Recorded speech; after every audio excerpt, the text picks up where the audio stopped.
Hey folks, so make sure all is working. Oh, let's move my Spotify. Whoops. I don't like this track. I like this one though. I like this album. Okay. Oh, I forgot to turn the brightness down. I look like a ghost. God, it's the exposure. It's so high. Jesus.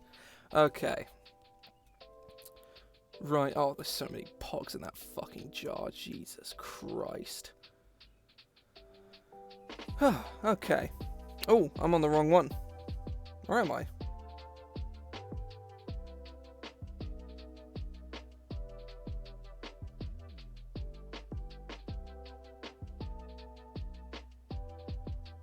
I am on the right one.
Oh, I went to cough and didn't unmute my mic. Whoops. Thank you very much for pointing that out. But yeah, welcome in, people.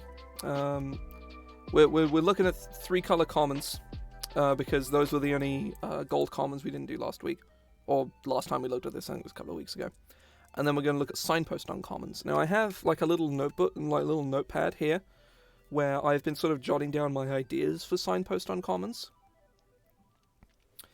But I don't actually know what I want to, like, I'm not 100% sure what these are actually going to end up being.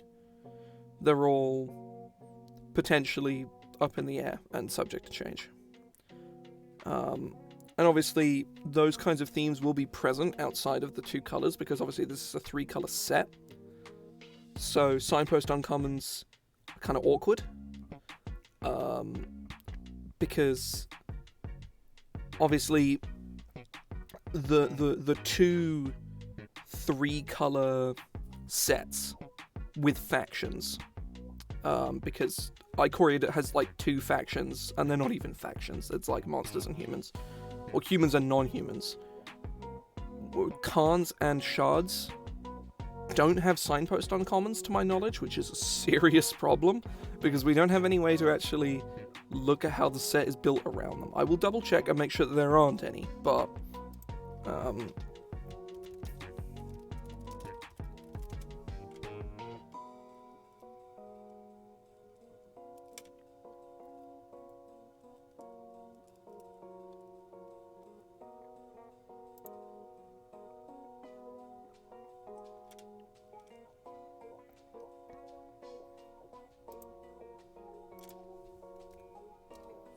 hang on, let me scry set KTK. I may as well do it on this screen actually, so you guys actually see what the fuck I'm doing.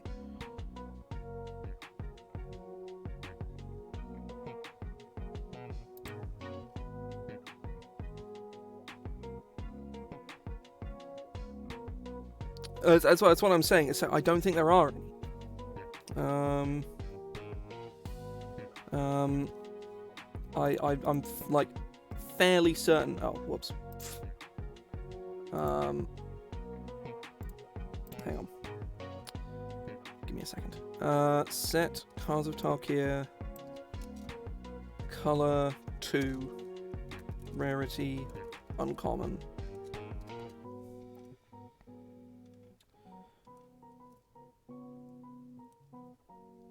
Oh. There are signpost uncommons. I think Can't really tell. They look to be signpost uncommons, I think. Wait, no, they aren't, because there's 2 Boros ones.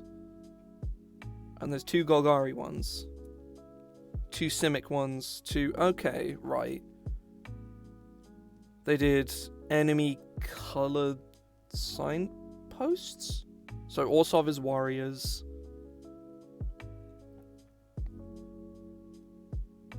The Golgari ones have no synergy whatsoever.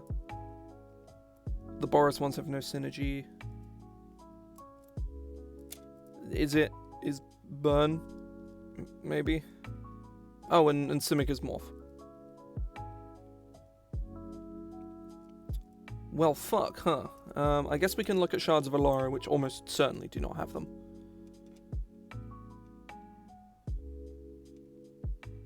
Oh.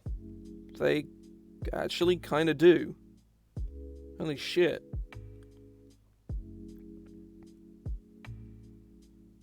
Oh my god, Swerve is awesome. Swerve is super cool. Also, the wording is change the target of target spell with a single target, which I love. That's so fucking stupid. Oh, it's Tide Hollow Scholar. Yeah, I think our main issue is going to be building the set in a way where the set mechanics mesh with the signpost uncommons without restricting them to the 2 colors that the signpost uncommons allow them to be in. Which could be an issue in and of itself. Though, we could do only 5 signpost uncommons, and we could make them...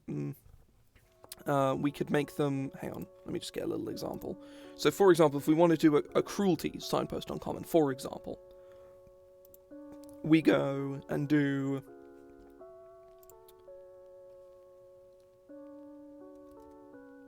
We cost them like this. So they still work as signpost uncommons. Because the sort of the idea of a signpost uncommon, is sort of the way I understand it at least, is that they are gateways to you drafting multiple colors in a way that they're a build around card without necessarily being a win condition. You draft this, you draft hang on, let me go find the signpost uncommons for like Zendikar Rising or something.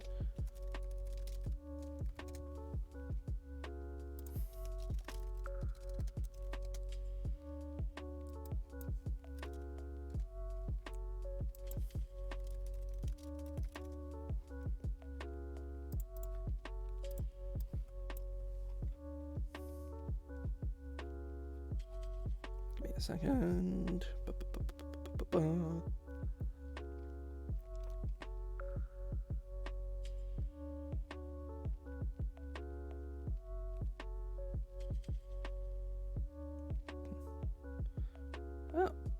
Oh, here we go. Yeah, gold signposts.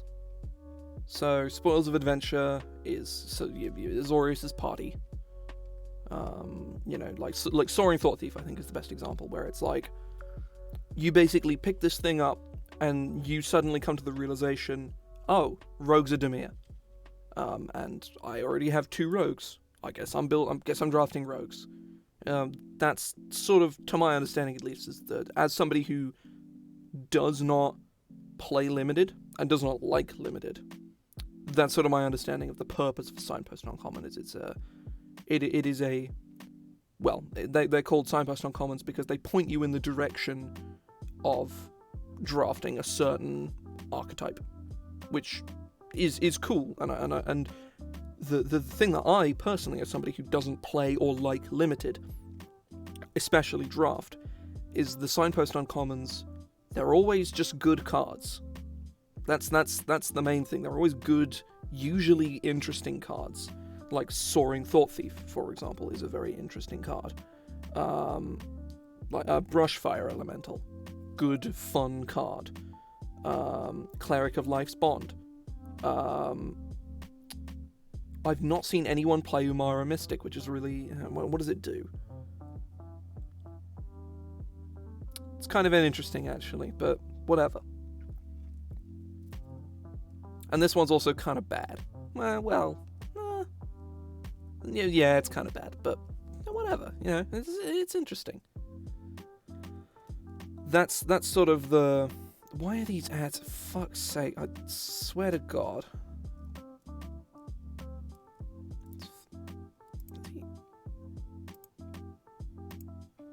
Fuck off, you ads. Oh, there's more of them. Go away. God, bloody ads. Bugger off. Right, they're gone. I killed them. I killed the ads. I mean, there's an ad zone here too. Yeah, fuck off. Right.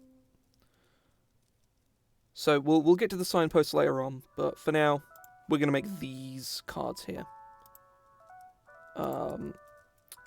So my main sort of port of inspiration, or point of inspiration, or however the fuck you want to whether you want to pronounce it correctly or not, because port of inspiration is not a turn of phrase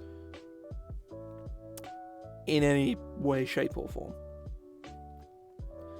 So the cons of Tarkir 1 seem to be a bit of a misnomer because they're all just morph cards. And Joe, you played... Were you playing Magic when Khan's block was a thing? I can never remember Magic timeline, like release timeline. Were you playing Magic around Khan's block? Because if so, can you please explain to me the flavor of morph? What is it? What does it represent? Do creatures... Do they... You know, are they the fucking Mighty Morphin Power Rangers? What is morph?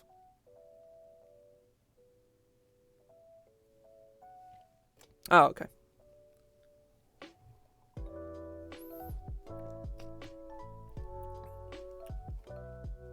For any outsiders, I started with Ravnica Allegiance, so I'm very new. Comparatively speaking, anyway. Or comparative to more or less anybody. My first new set was War of the Spark, and fuck me, War of the Spark is awesome. I miss there being 100 Planeswalkers in Standard. I really do. It's all I knew. It's all I knew. And it is no more.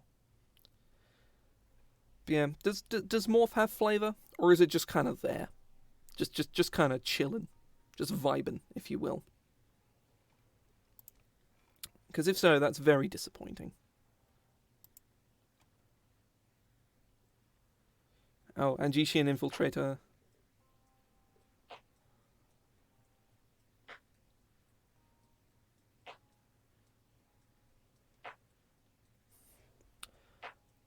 Yeah. Like, yes, I will use my Ugin power and turn into a sphere. And that's it. For no real tangible benefit. So dumb. So Abzan... Well, obviously this is going to be the starting cost. Ugh.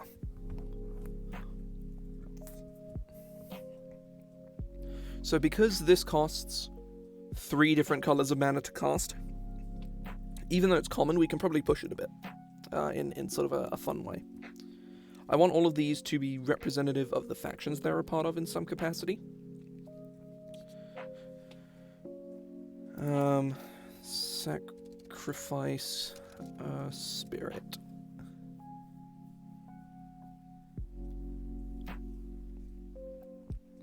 Ooh, here's an idea. Here is an idea.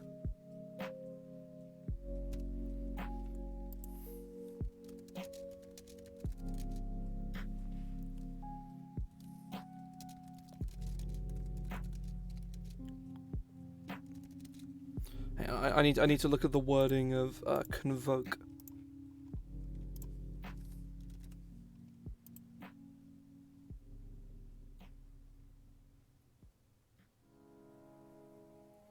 Oh my god. Fuck off. Oh, whoops. Press the wrong bloody button. Go fuck yourself. Add. Silence brand.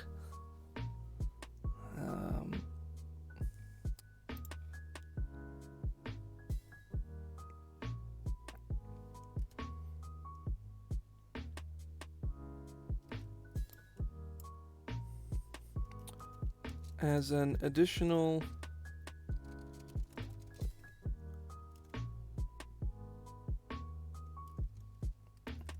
As a part of casting this spell, you may sacrifice any number of spirits.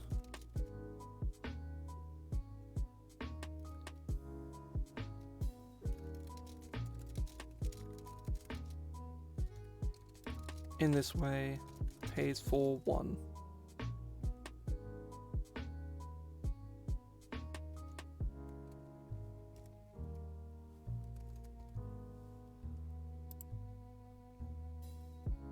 I'm not sure if this wording works, but... So, realistically, you're likely going to be spending a minimum of 5 mana on this creature, right?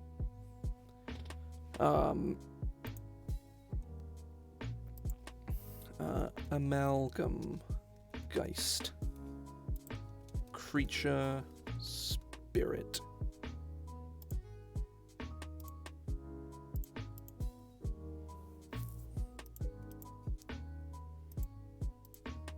Yeah, Spirit Horror.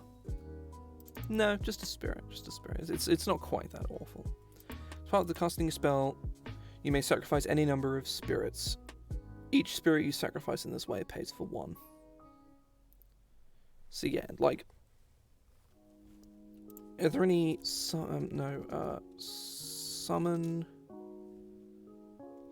2. Summon 1. So summon... So summon 1. This is a repeatable summon 1.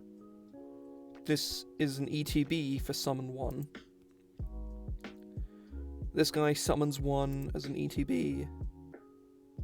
This spell summons 1, summon 1. So yeah, we've not got like summon 2 or anything else yet, but that's fine. So Amalgam Geist. Realistically, with the way that summon is working at the moment, there's probably going to be some summon 2 cards. But generally speaking, at the moment, it's going to be summon 1 across the board. And obviously, I will fuck around with this mana cost in a bit, but like, we might make this 4. Because realistically, you are going to be spending probably, in most situations, at minimum 4 mana on this spell. So we can probably make this thing a 5/5? Because whilst you can cast this 5/5 for 3, you can cast this 5/5 for 3. Oh, hang on, actually, Amalgam Slough.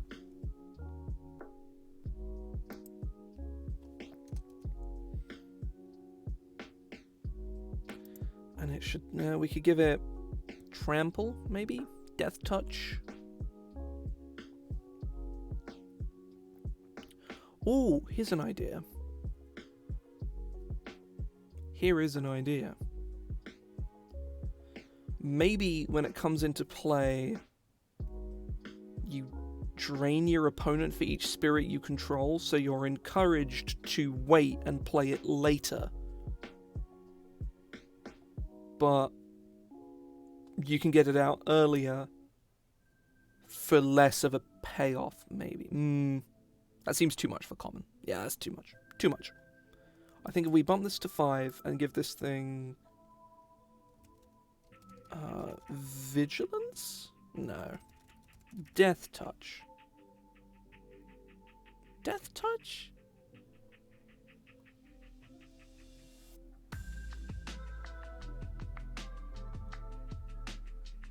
Oh, okay. That's interesting. I just saw the message you put about Morph. It's kind of odd, but kind of seems like a very weird justification for them to be like, hey, Morph, seems cool, right? I think Morph is really boring. It could have been so much more interesting, but it's like, nah, it's just boring. If Morphs worked like secrets from Hearthstone, I would be very on board with them. But they aren't, so they suck.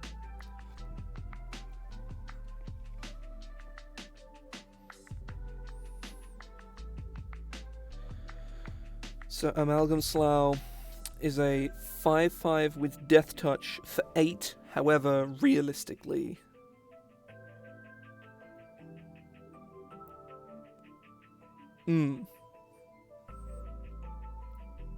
I'm thinking like they come down as like enchantments or whatever.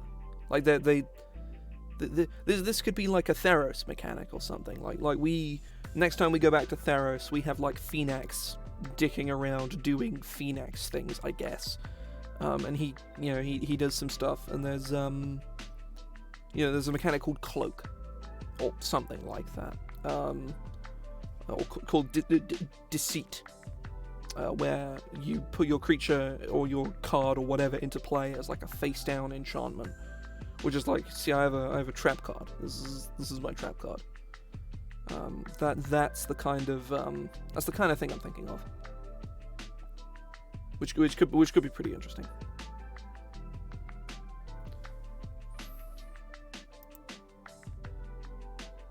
Each spirit you sacrifice in this way pays for 1.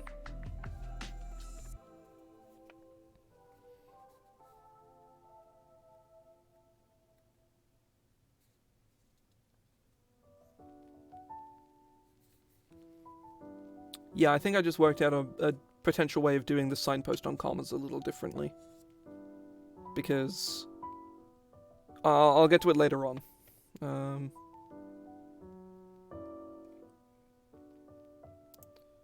Willbinder, I've never heard of this before.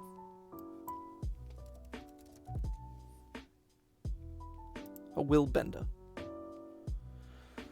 When Willbender is turned face up, change the target of target spell or ability with a single... Hey, it's another one of these! That's... okay. Yeah, that's kind of cool. I just kind of don't like they come down as creatures. I don't like the flavor, I think it's dumb. If they just, came down as, like, just an enchantment or something, that would make sense, but it's just like, it just kind of annoys me. It feels really weird as flavor. They come down as creatures. It's like, no, not a fan. By the way,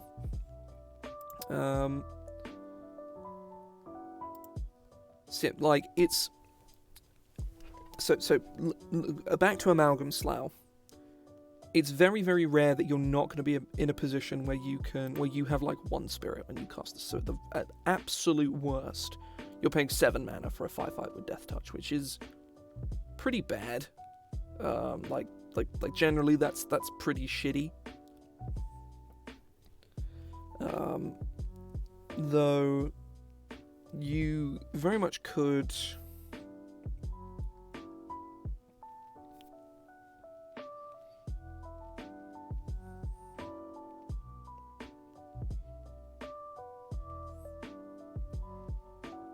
So we're sort of looking here at like,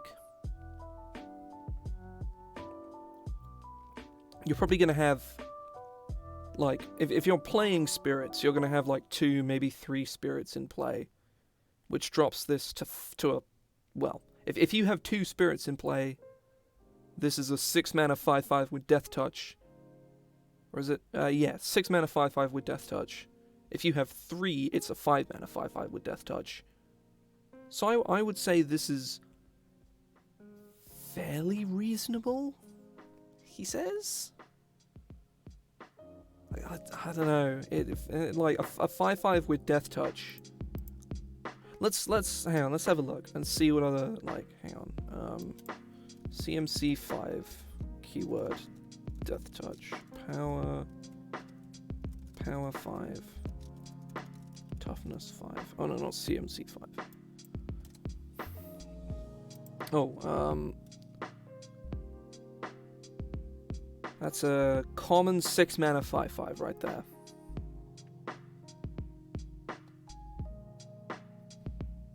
So yeah, as Gurmag Angler. Okay, yeah, I see that. It's a 7 mana card. Though to be fair, you're exiling stuff from your graveyard, which is kind of a non-factor. Like, if you're like putting stuff in your yard, then this is just sort of like a non-entity of an ability. You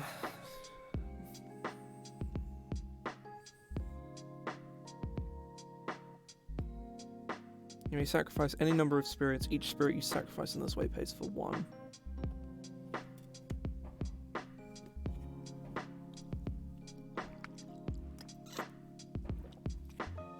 Apologies if you can hear that. People have been setting off fireworks for for like days now. The 5th of November, UK holiday, was yesterday, but I've been getting fireworks at least once every single night for the past like week. It's been fucking ridiculous.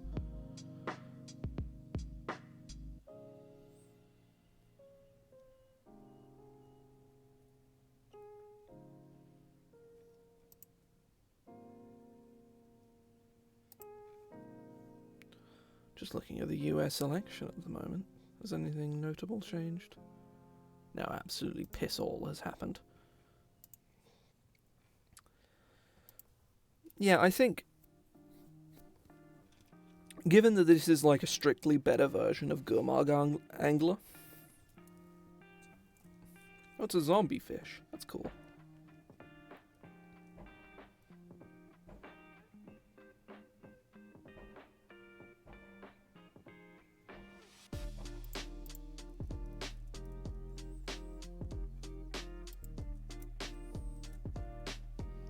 Sacrifice any number of spirits.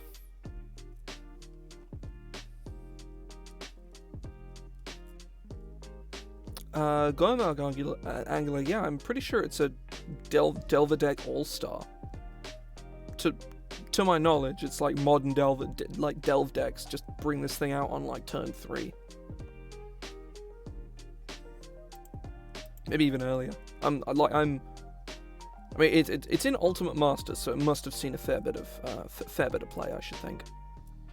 But yeah, to my knowledge, this thing is like a modern powerhouse, but I don't actually know. I don't know modern very well at all. Let's find out. Let's go. I'm gonna delve modern,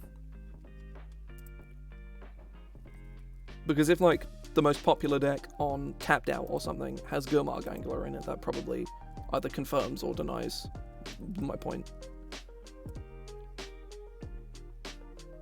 Yes, four Gurmag Anglers in literally the first Delver deck that comes up on Tapped Out. So yeah.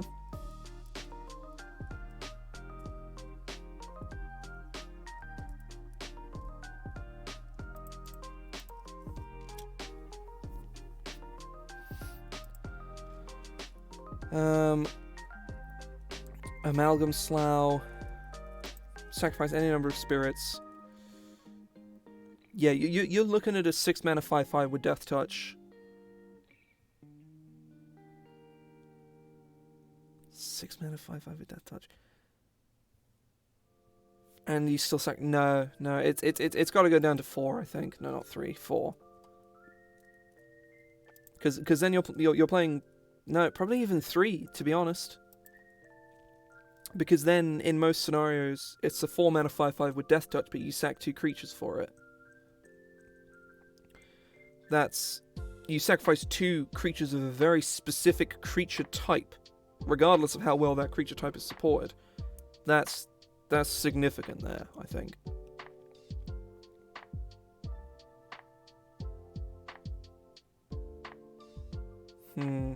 Yeah. That'll certainly make this card quite strong, but this card definitely needs to be watched.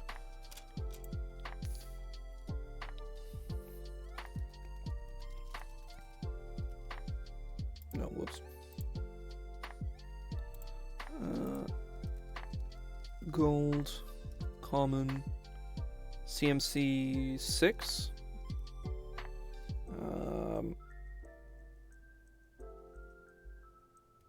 Milsud.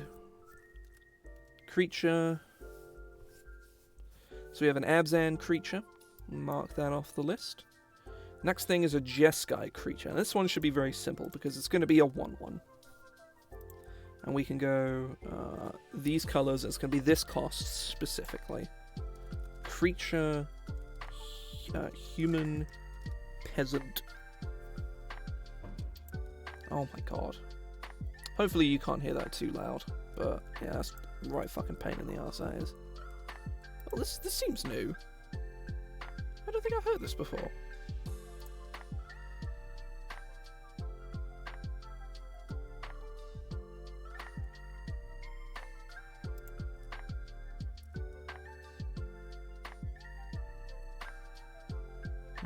No, never mind. Odd.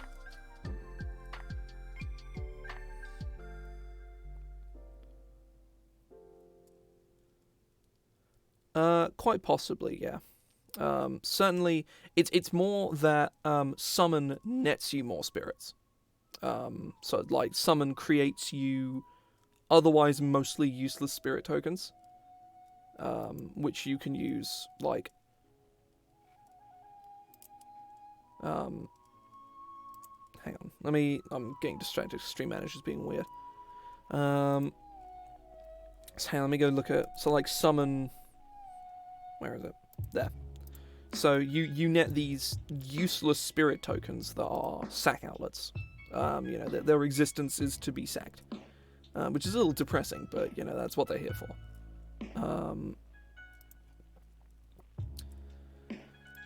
That's sort of the theming there, anyway.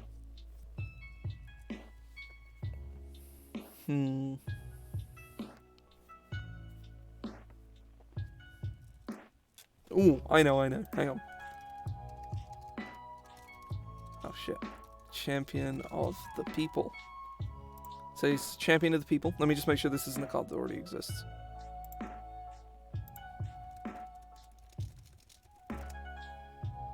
It is not. So champion of the people has underdog.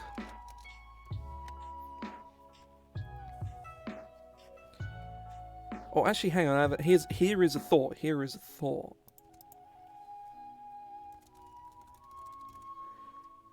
Indestructible. Indestructible in common.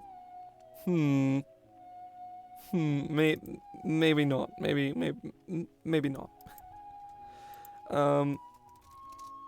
Whenever champion of the people attacks alone, it gets. We give it first strike, right? Give it first strike. It gets +1, +0, or maybe even +2, +0 for each other peasant you control. Well, no, it's underdog. It's for each other creature with a toughness equal to or less than 1/1. Let me just make sure that is how underdog is worded elsewhere. No, it's with base power and toughness 1/1. So this thing is actually like very strong. So maybe giving it first strike is a bad move, maybe? Because this sort of turns your go wide 1/1 strategy into a go tall 1/1 strategy, but also wide at once. But when you're wide and tall, you just have a crazy board. That's not like a strategy there, it's just your board is insane.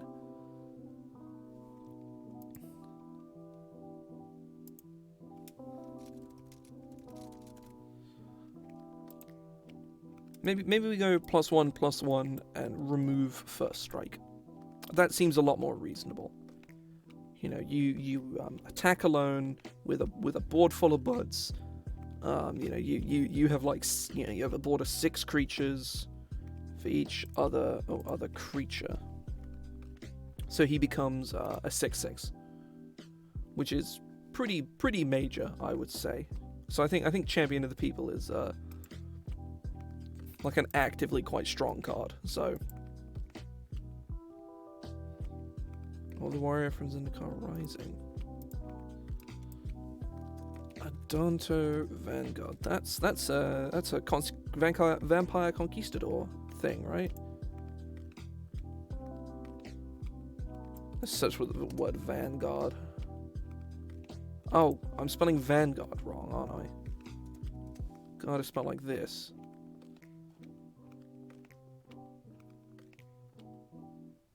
Hmm.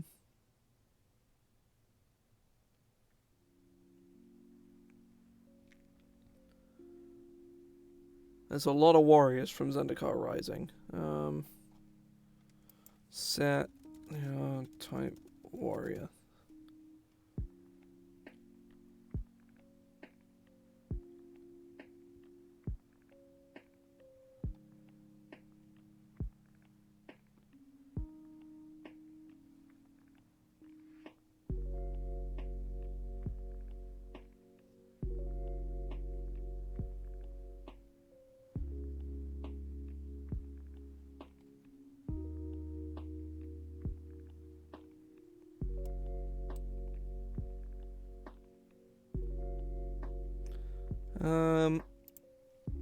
I kind of like this. It's not.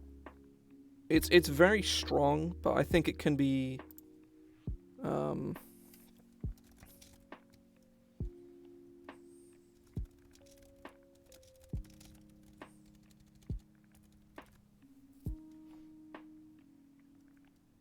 Oh, I know what you're thinking of. Yeah, it's hallowed.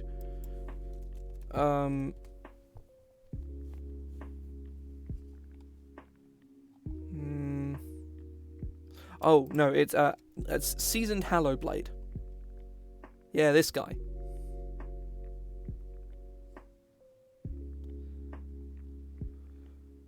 I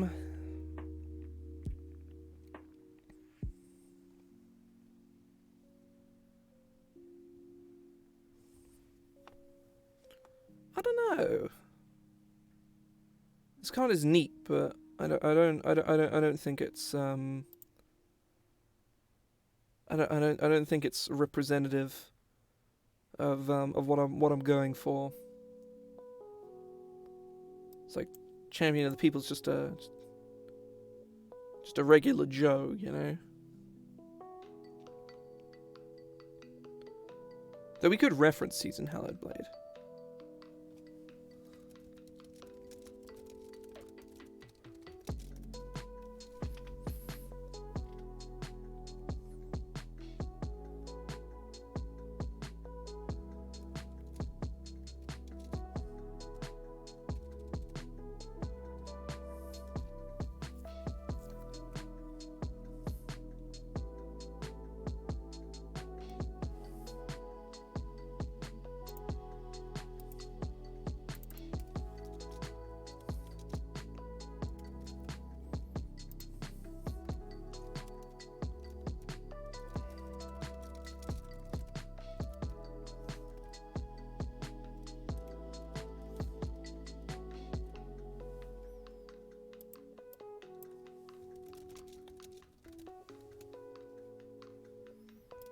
Mardu, we can get. I kind of want to do a Vampire Noble.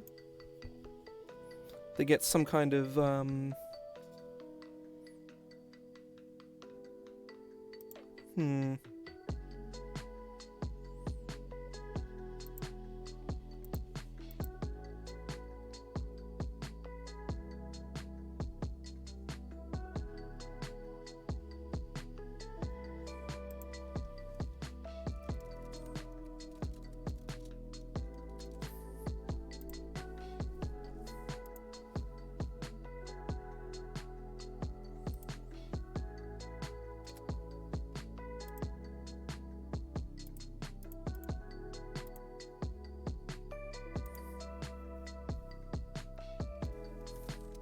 Kind of want this thing to like increase your life, or maybe drain.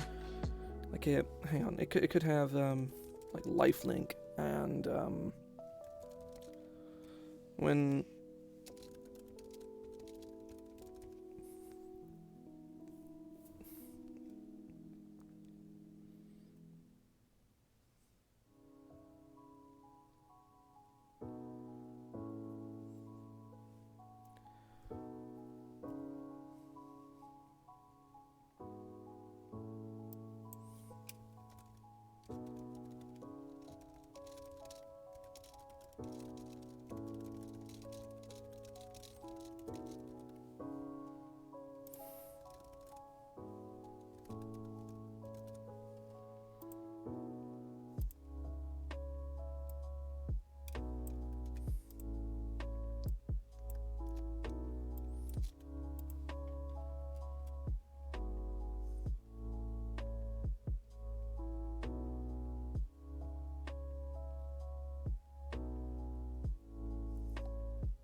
Hmm.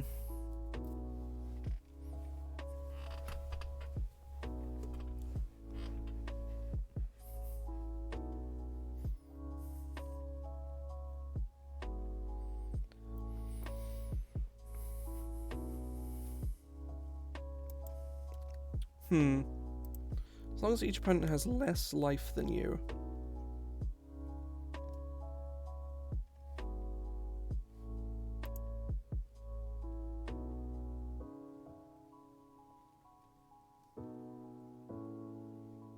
What sort of effects do these ones have? So it flies as long as you have an artifact in your yard, has lifelink. It's flying and is exalted.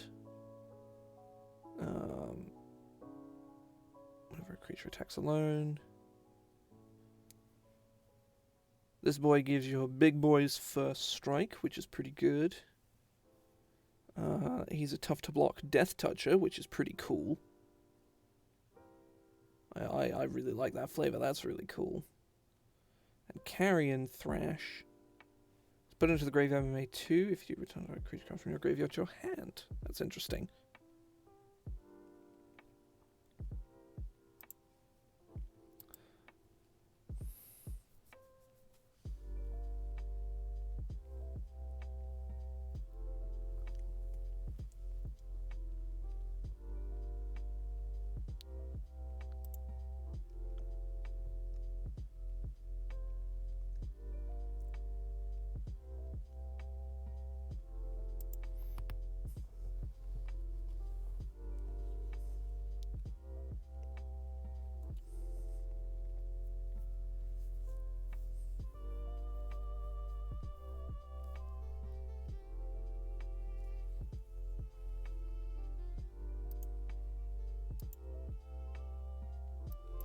I'm gonna clear this. Want to a vampire noble represents some kind of like noble's decadence, like maybe a taxing effect, but in common. That seems a bit mean.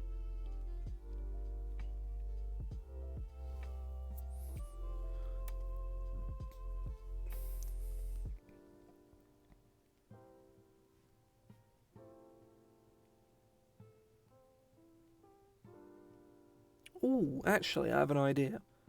This could be a simple way.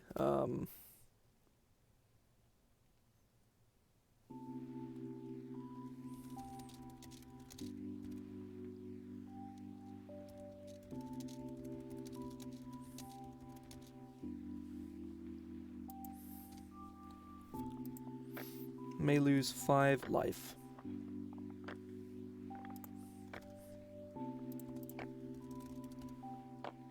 I need to look at how this works.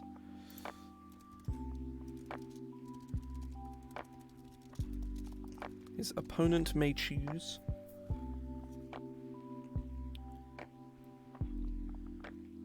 Oh, I suppose I should look at like Atris maybe. No, because that's not a...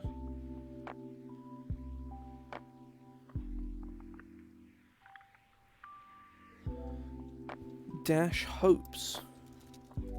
Interesting. I'll take a look. Any... Perfect. Has play changed in... Oh yeah, when you cast this spell. Yeah. When you cast...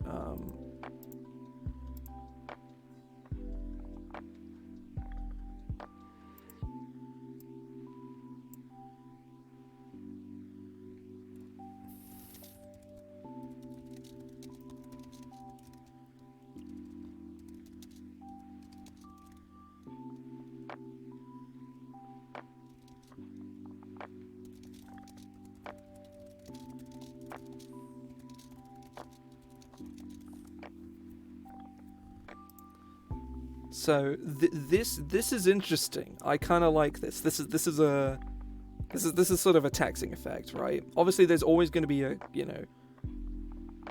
like early game, you're going to pay the 5 life like every time because of course you are. Like you're not going to want your opponent to bring out a 4/4 lifelinger.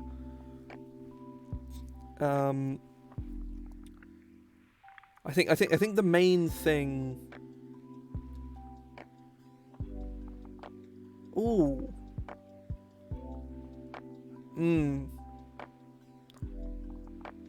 Yeah, no, yeah, it doesn't work.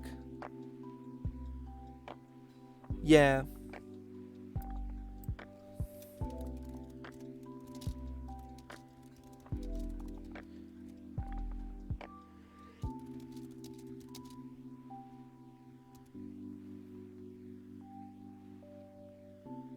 Which makes it substantially less good. Maybe it's return it to your hand unless you play 2, but that seems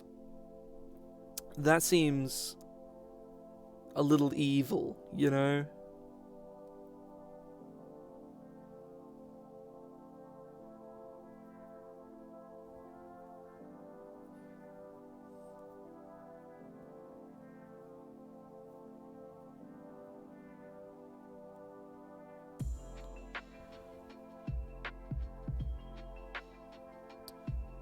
Yeah, well, Dash Hopes is common. And it has functionally the same effect. Well, it has a very similar effect anyway.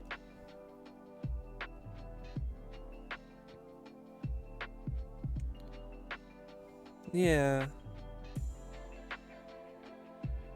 Like it's potentially very, very nuts.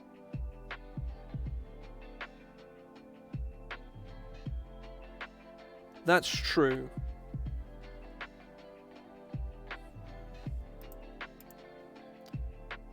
I'll put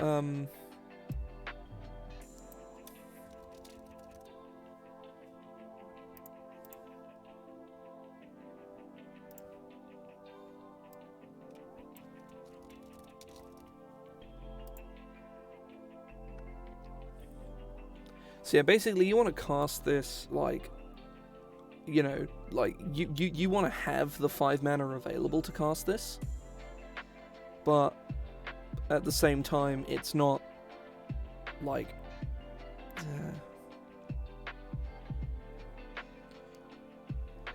obviously late game when a player is in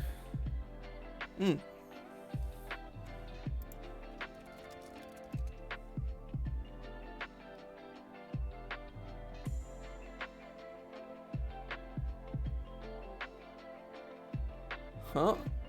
That's... oh shit. Yeah, that's a rare.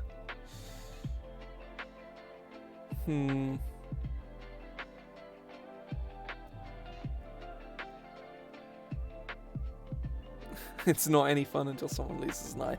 I like that. That's good. That's good flavor text. Yeah, I like this, but yeah, it's a bit of an issue.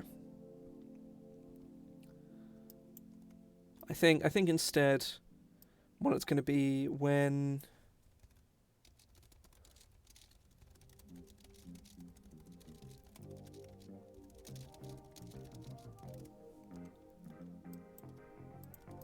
so it's a 3/3 with lifelink and drains opponents for 2 when it comes into play, or maybe just for 1. I think 1 is probably a lot fairer.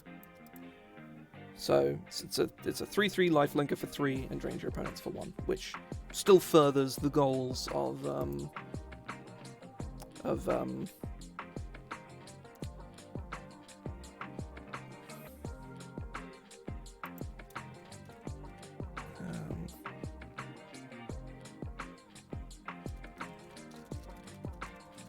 Baron of Brutality.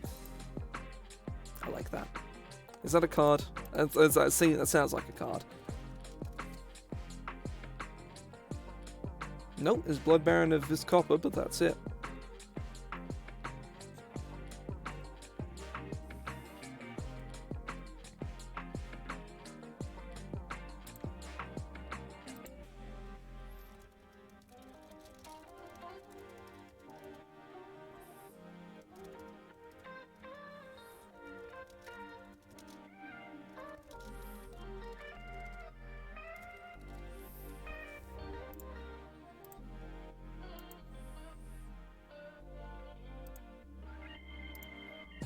So a Sultai creature is going to be...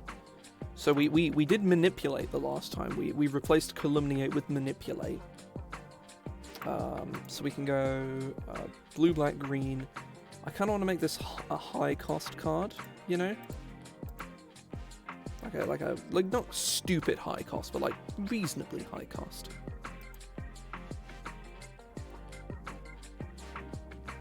I had an idea for the Teamer one as well, actually. Hang on. Because it's dumb, and I kind of like it.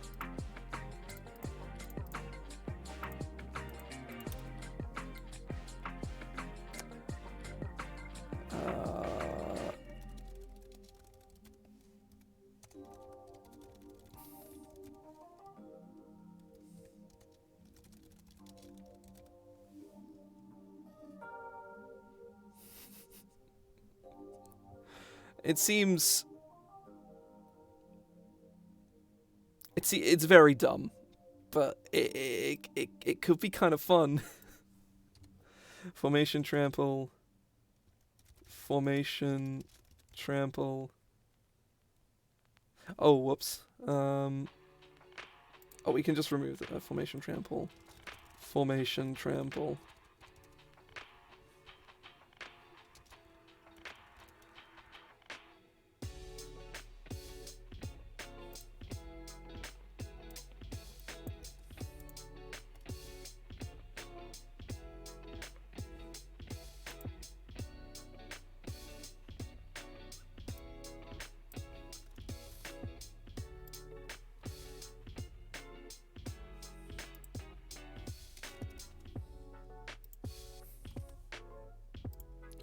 Three target creature you control gain trample until end of turn. And of course, he gets trample himself. Oh, this is so dumb. But I kind of love it though. Oh, this is kind of wonderful. This is kind of wonderful.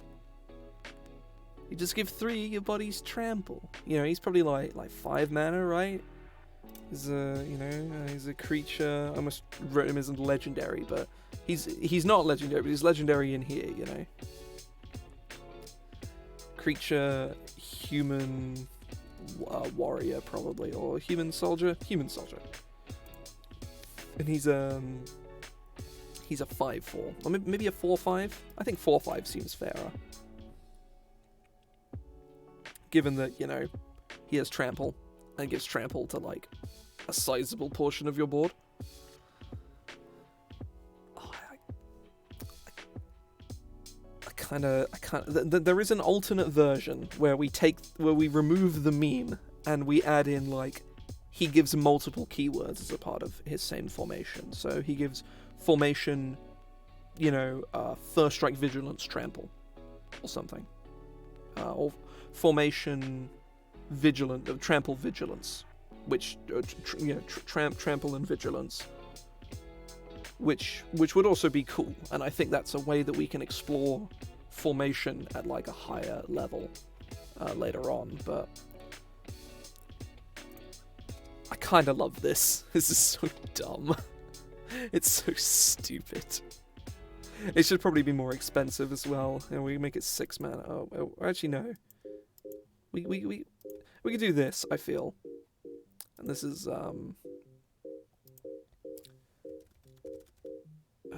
no, this would be Barricade Buster.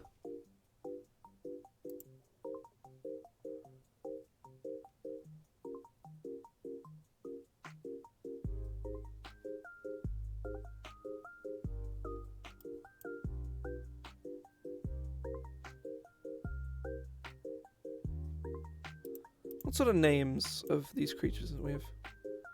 Wave Skimmer, Windwright, Rakeclaw, Gargantuan.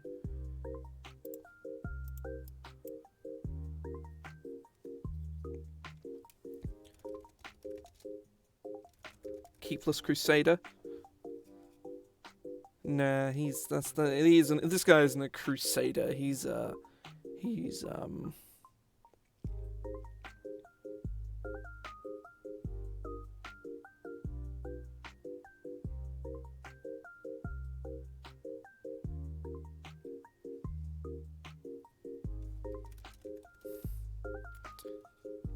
Cavalry Commando. Yeah, this guy's a Cavalry Commando. Hell yeah. This guy's a fucking Chad.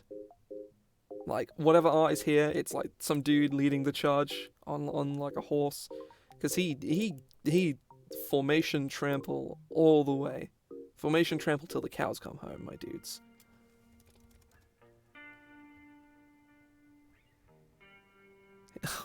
That's true. That's all the horse riders have trample. That's the stand-in for horsemanship here. Cavalry Commando common 5. Ferox creature. This is maybe my new favorite card in the set. I love him so much. I love him. He's my favorite.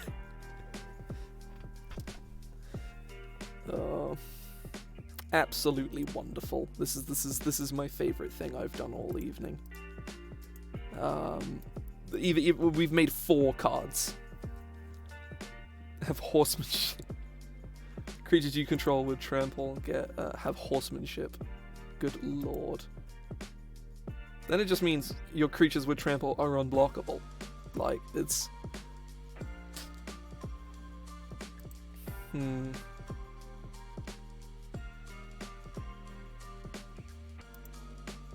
Oh, I have an idea.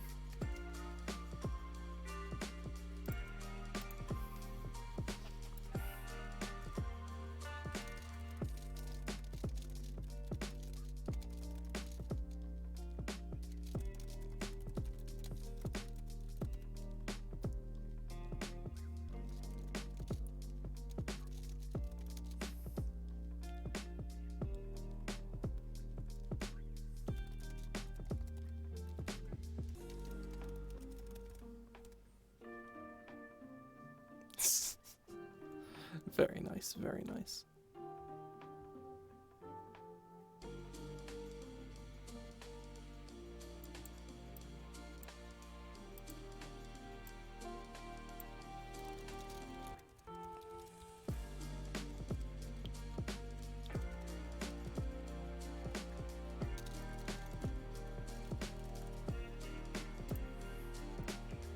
Is equal to the highest number of cards among graveyards.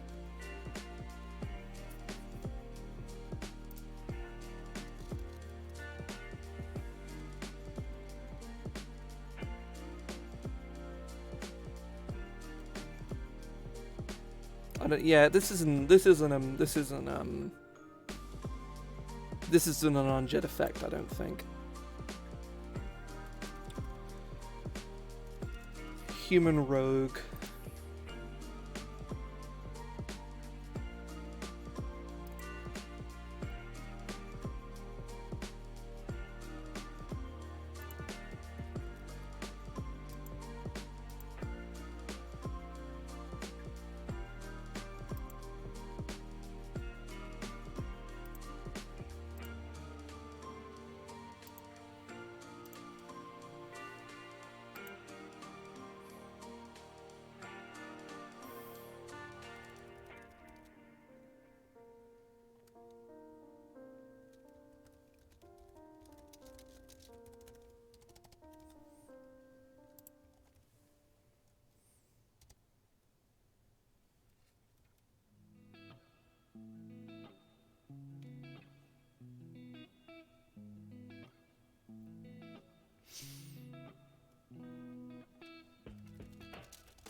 It gets worse. It gets worse. I have an idea.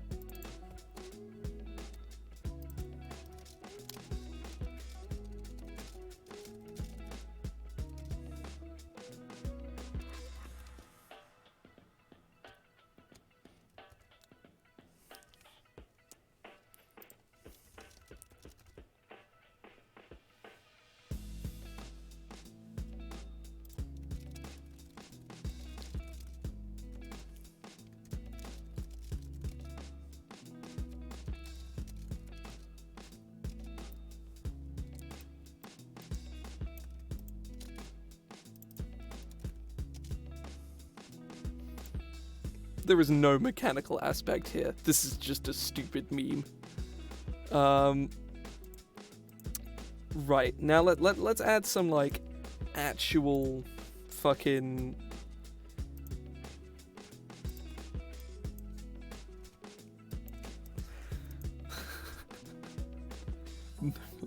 See, you capitalize it because it's the creature type rogue.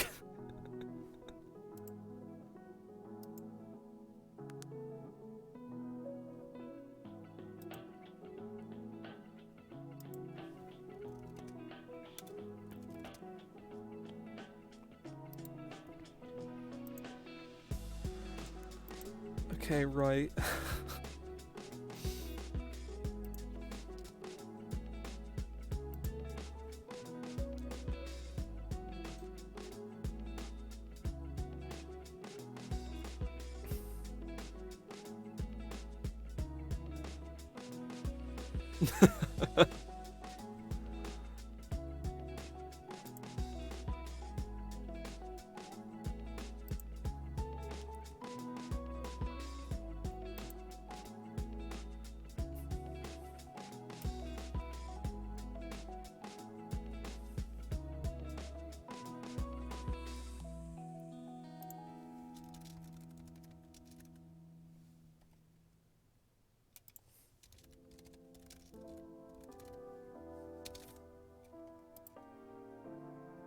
Prowess doesn't really work here. Has, Noble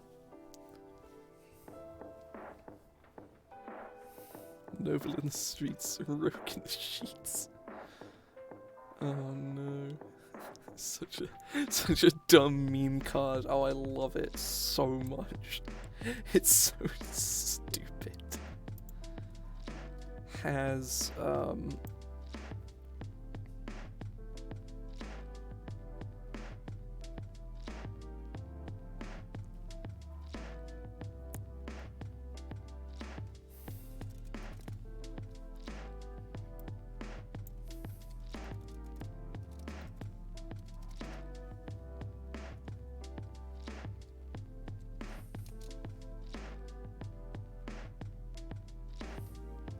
right, we're gonna remove this meme flavor text and put in something else.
Soon to be unemployed servant. No.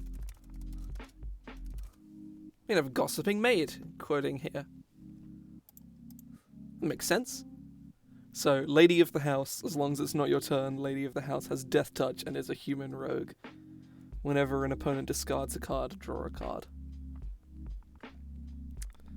This honestly feels too fucking good of a design. This is I think this is going to be one of our signpost uncommons, to be honest, because this is so much cooler than whatever we were going to get out of this. So I think what we're going to do is we're going to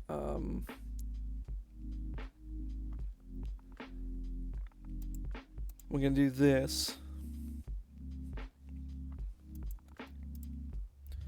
Because this, I think, is how we're going to do our signpost uncommons. Like this, and like this. That's just a thought. I'm not 100% on it, but I think that's how we're going to do it.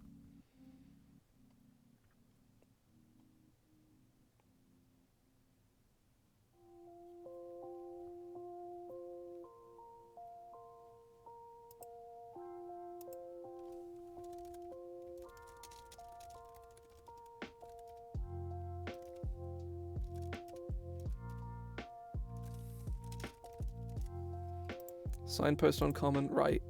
Let's make an actual, like, Sultai gold card, gold common. Because that was a trip. That was an experience right there.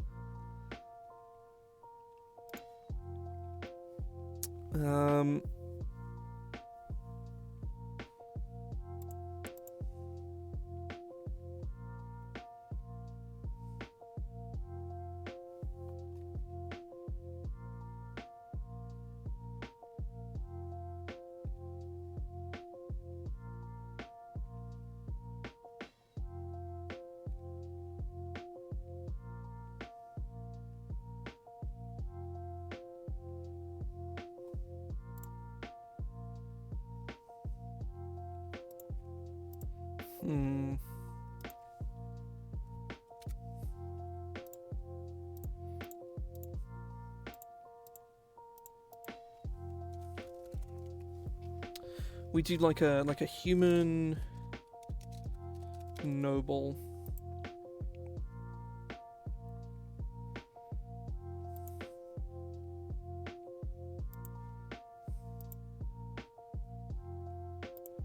Like a 6-mana card, maybe. Do like a 4/4 with or a 4/5. Oh, we could do a rogue actually, like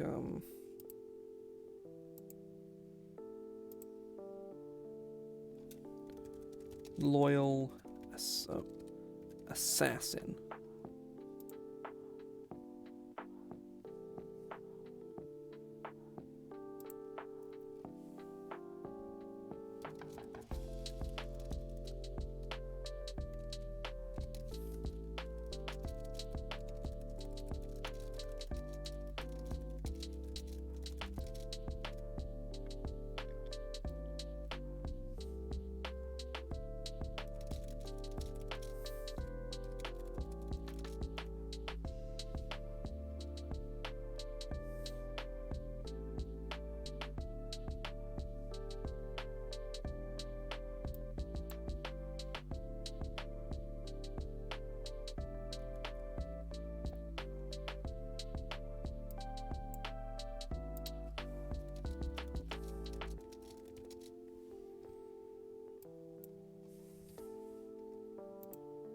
Oh, I know.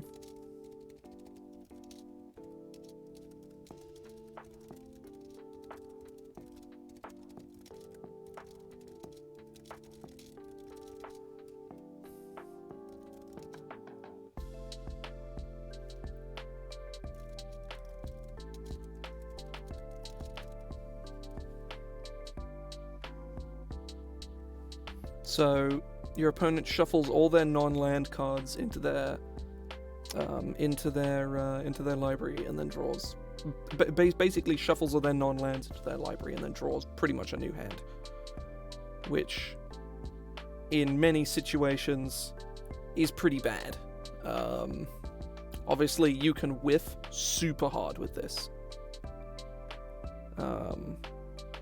You know, you can look at their hand of like 7 cards and see that A, it's either mostly lands, and congrats, you whiffed, or it's a bunch of really bad cards, like a bunch of cards that are completely useless to them right now, and then you give them a whole new hand full of really useful cards, or potentially really useful cards.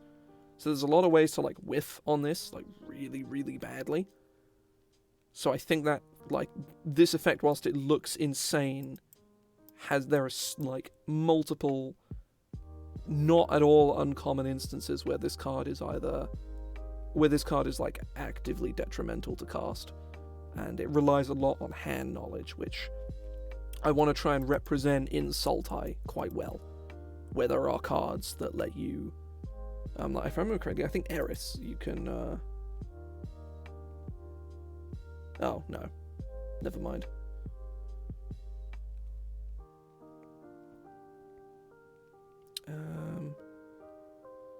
Where's Loyal Assassin? Loyal Assassin. So in theory, we could probably bring this down to like 5 mana and make this a 4/4. It's also not an assassin. It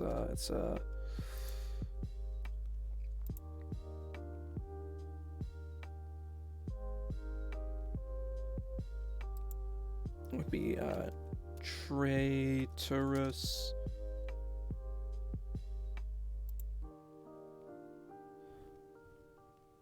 What's the term? Traitorous Treasurer. That's a cool name. Traitorous Treasurer. Human Advisor.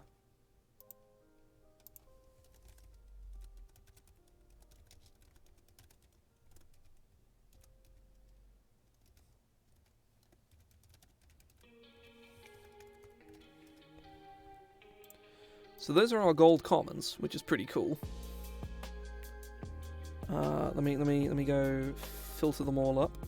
Like, I'll get a list of them all.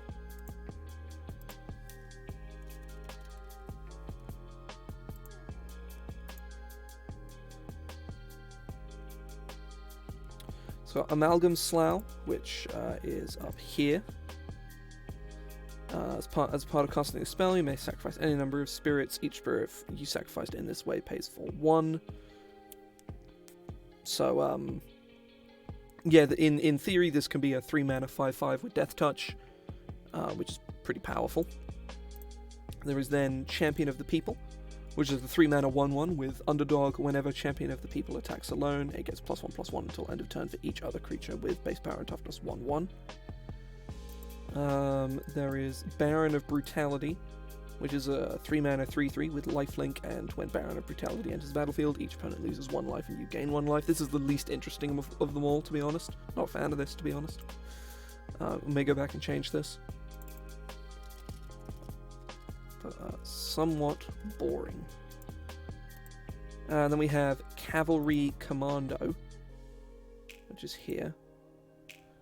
Which is a 5 mana 4/4 with Trample and Formation Trample, Formation Trample, Formation Trample, which is just wonderful. I love him. And then Traitorous Treasurer, which is a 5 mana 4/4 again, with when Traitorous Treasurer enters the battlefield, manipulate X, where X is a number of cards in target opponent's hand, which, again, is not as powerful as it may seem. If it was, you know, if they shuffled them into their library and that was it, then that would be terrifying. Like, this thing would be gold immediately. This would, you know, this thing is nuts. Like, your opponent discards their hand on a 4/4 body, or discards all relevant cards in their hand on a 4/4 body. That's nuts. But because they discard most of their hand and then draw new cards, there are a lot of ways to whiff. So this is something we may actually just have to just look at. Maybe shit. But I absolutely love Cavalry Commando. I love him unconditionally. He is my favorite. And I do also like Amalgam Slough. Amalgam Slough is cool.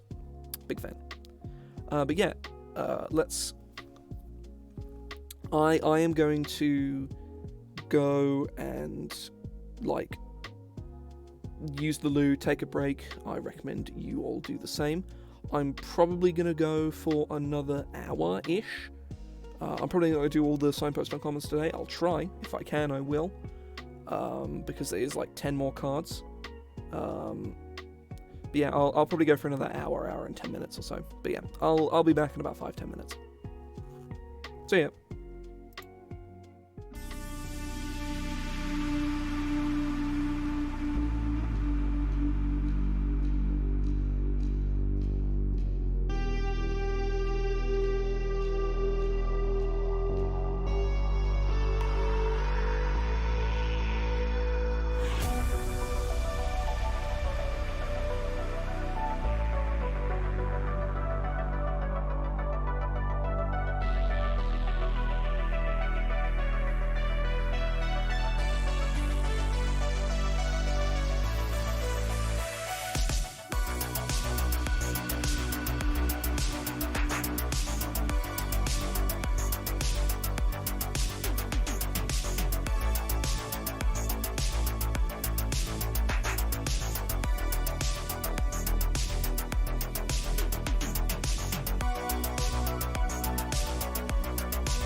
Okay, I'm back.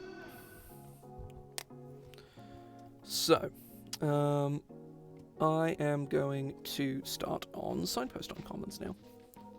An idea of how I wanted to do them, but I think I'm just going to do more traditional Signpost Uncommons because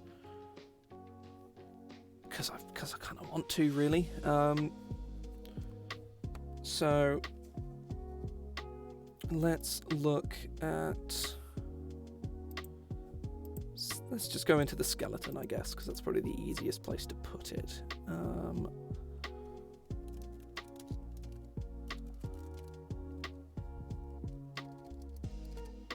Color combos.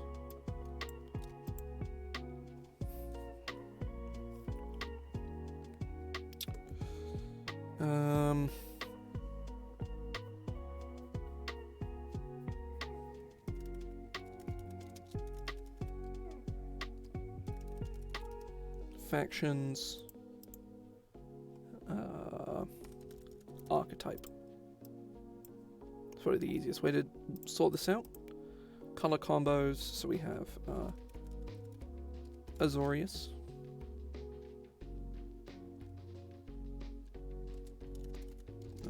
Boros, Dimir. I actually have a list with me this time, so I can't fuck it up.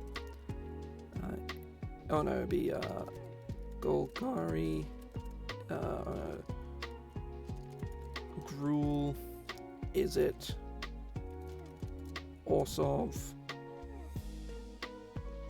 Rakdos, Selesnya, Simic. That should be 10. Haha. Factions. So Azorius is contained within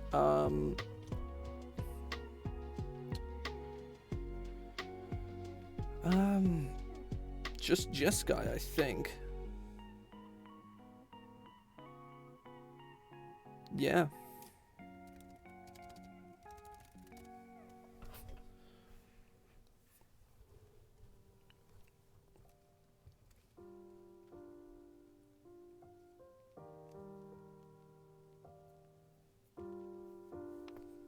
Oh. Boros is also only Lockstar? No, it's Lockstar and Rucaster.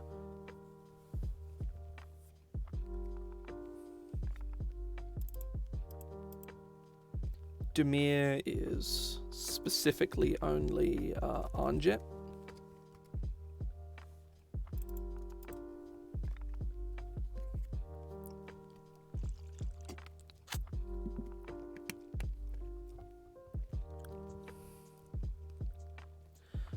Golgari is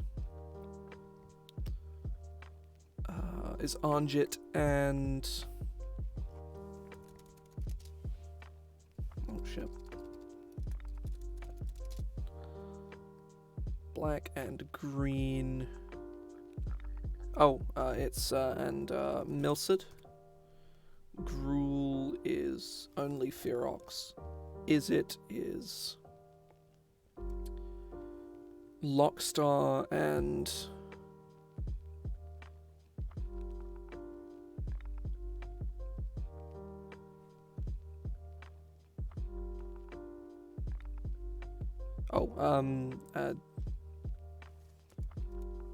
is Arnjet and Lockstar. Orsov is Rucaster. Or is it? Yeah, yeah. It's just Rucaster, I think.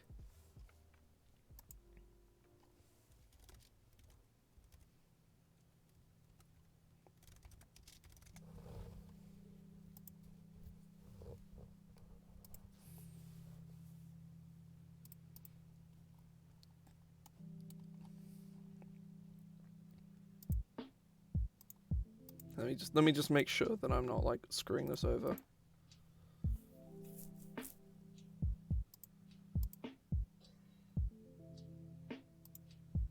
Oh, it's also in Milcid, of course.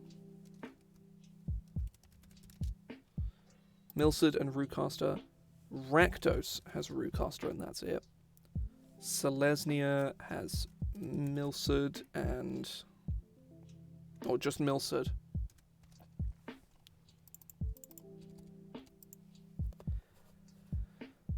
And Simic has... Simic is... Anjit and... oh, and Ferox. So our obvious archetypes would be Azorius will be underdog. Dimir will be manipulate.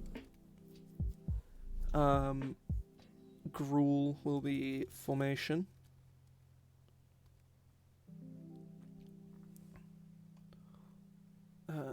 Or I think the archetype could just be combat step. Just stuff that happens on your combat step.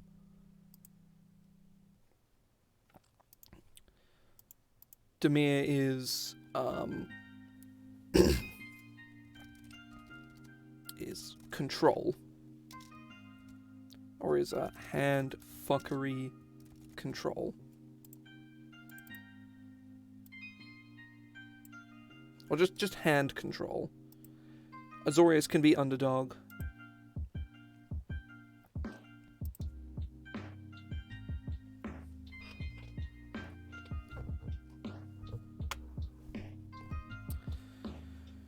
Grasta will be cruelty, or will just be mostly be we'll just be cruelty, and Milsud we're looking at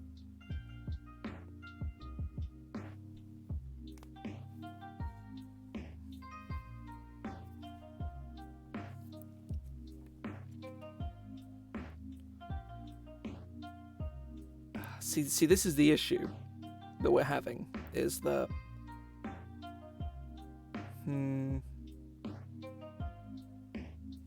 I think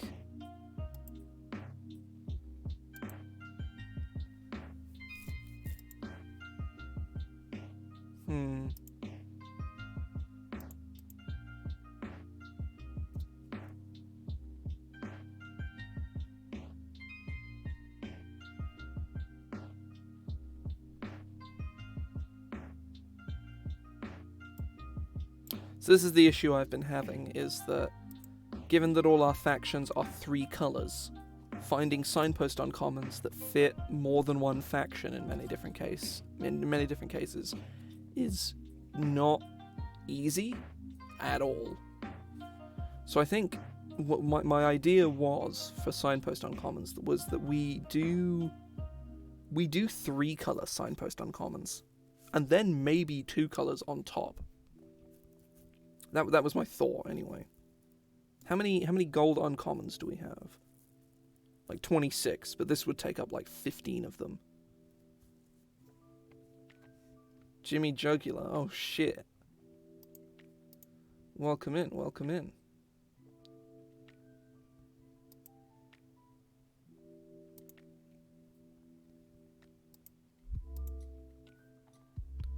We doing some of the old... My god, there are so many fucking chatbots today. So many. Yes, we do be looking at magic. We looking to make some yeah, I think this is how I'm gonna have to do the signpost on commons, which is fine, mind you. I don't have an issue with that at all, but is making more of them, because signpost on commons are good fun. And then we make more general signpost uncommons. So then on top we then do Abzan. What are the names? Because I know they're not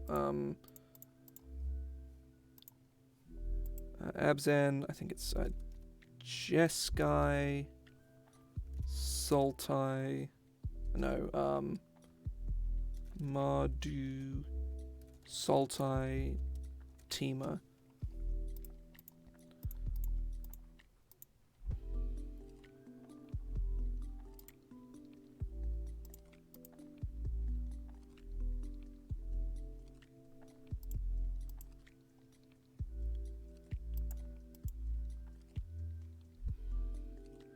Nah, they're almost alphabetical. Almost. But they aren't. So these ones, so this will be Sacrifice, Underdog. So basically the way this is going to work is that obviously the set is going to support these in these colors because these are where these mechanics are, because these are the things, right? So Cruelty, Sultai is me having a train of thought. Sultai is, or well, I guess Abzan is spirits. Sultai is hand fuckery, and Tima is formation. And then we make regular signpost uncommons for the normal ones, right? And we make all of these cards build-arounds. That's the thought, at least. That's my train of thought. So my thought for Simic could have been some kind of symmetrical mill effect, but I'm not sure about that. Like, I'm not sure how you would translate that to, like, interesting gameplay, where you're milling your opponent and also yourself. That kind of sucks.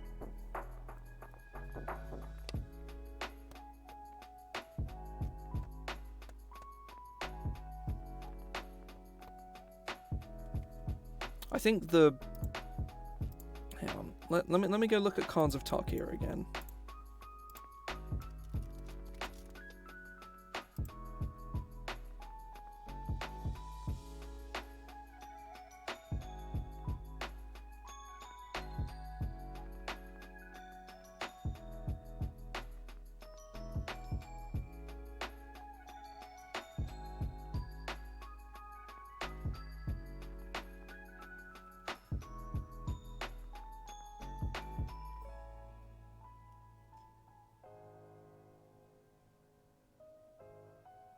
No, they don't have,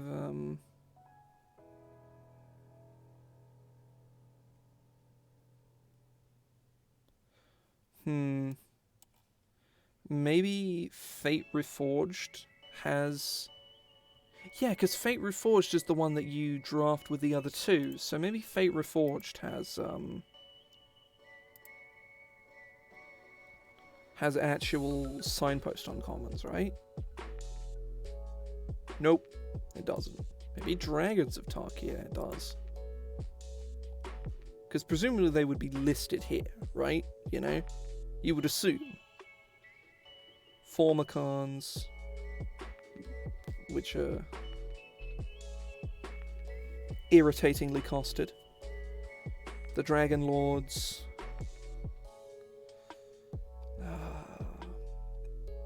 Oh, that sucks. That really sucks.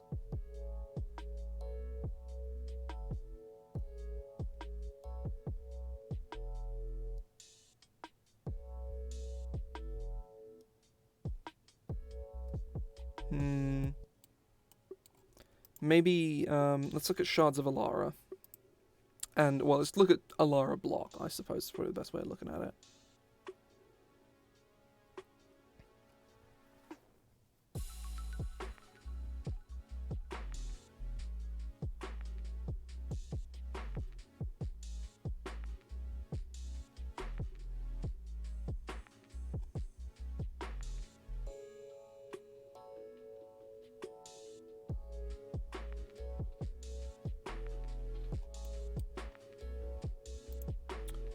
Conflux.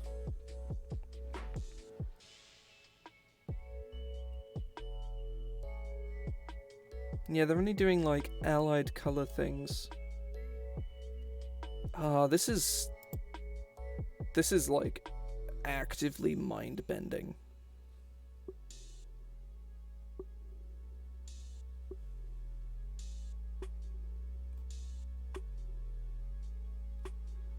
This is fucking like mind bending. How to work this out? Oh shit. We could do more signpost uncommons, maybe. It's so awkward designing signpost uncommons for a set with defined, like, factions that are not two-color factions. Without, like, completely breaking the design space that we already have. It seems kind of nuts, really.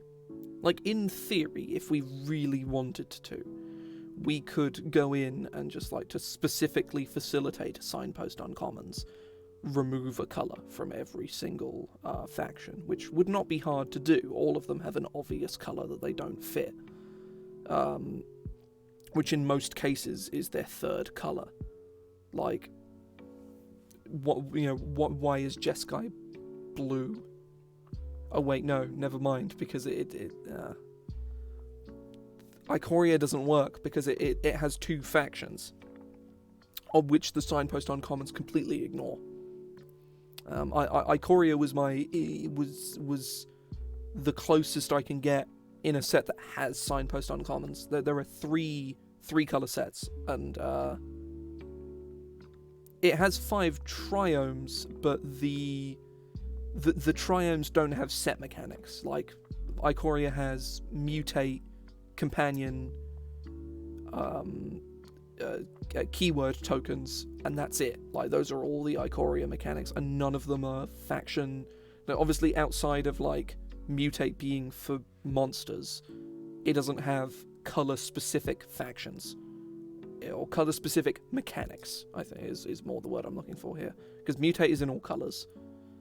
The keyword tokens aren't really a mechanic.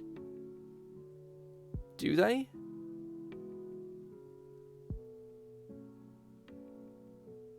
So I don't know. I don't think they do. I'll go have a look, but I'm fairly certain they don't.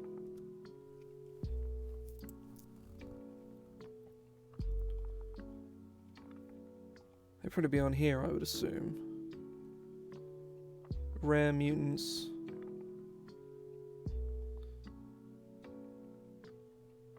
X mutants.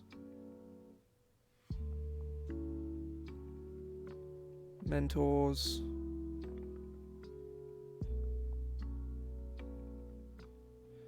Yeah, I suppose you might be thinking of the mentor cards, maybe? I don't know.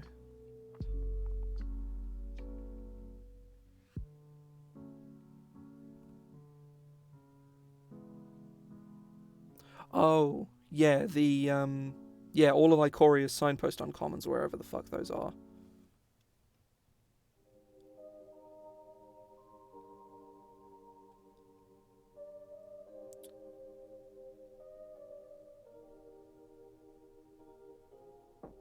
Oh, they,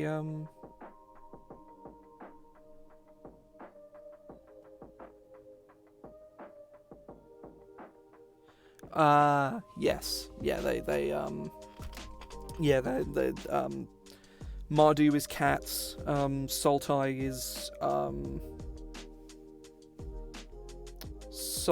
is beasts, Abzan is nightmares, Temur is elementals, and the other one I've forgotten, Jeskai, is dinosaurs. I think. I may have... Yeah, that's definitely right. Oh, it's actually right here. I could have just read this, and it would have been obvious. Yeah, Temur is elementals, Mardu is cats, Abzan's nightmares, Jeskai dinosaurs, and Sultai is beasts. Yeah, I was right. Yeah, this is hell. This is insanely difficult. So obviously you've got, like, they even have signpost spells as well. Holy shit.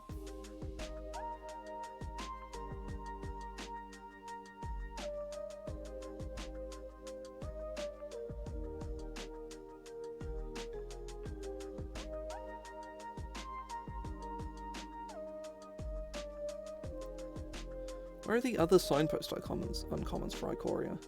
So I swear there's more than just 5.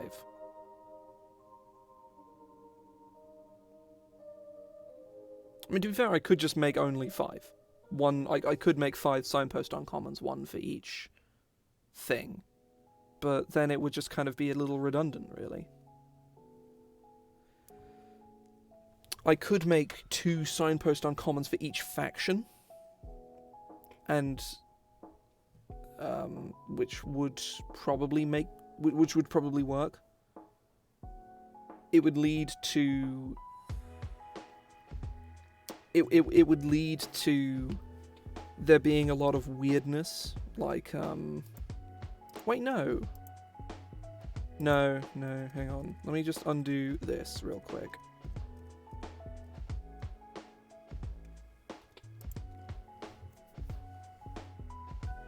So even 2 mechanics per signpost uncommons per faction, that doesn't really work, because the factions have 1 clear mechanical goal, with little exception. Like, Anja is a bit sort of like, you know, control is kind of their thing. Like, their set mechanic is their set mechanic, but they're about control. But, yeah. It's really disappointing, actually, because I really wanted the signposts to actually kind of work with this set, but it's pretty clear that they just aren't. Like they're just not going to work, I don't think. Because there's no... Like, obviously we can make signposts for...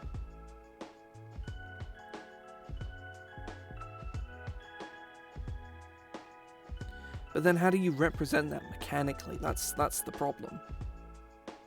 How do you like, for Boros, which is Lockstar and Rucaster, like, you know, you have the evil vampires, the evil decadent vampires, and the peasant uprising. Which, how do you cross that over in 1 signpost uncommon? Like, as I was saying before, I could make a signpost uncommon for every faction, and then make a second signpost uncommon for every faction, which would basically end up with like 15 signpost uncommons, or oh no, I'd have to make 2 extra to fix. Well, technically, yeah, I'd have to make 2. I'd have to make 3 signposts for every faction, and then they're just not signpost uncommons; they're just a bunch of cards.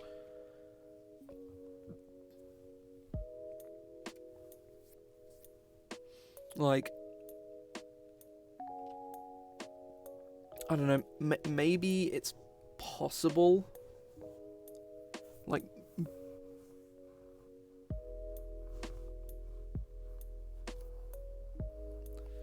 the Boros one could be whenever a creature enters the battlefield under your control, gain life, or with an ability that lets you make tokens, or something, which would facilitate both of them in some capacity.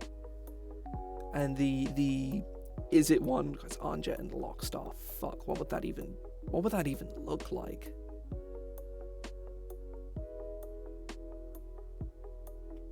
So, hand manipulation mixed in with tokens in some capacity, or 1/1s or something. See, this is the issue, is it's like trying to find overlaps. Because also I don't just want to like cut signposts either, because that kind of sucks.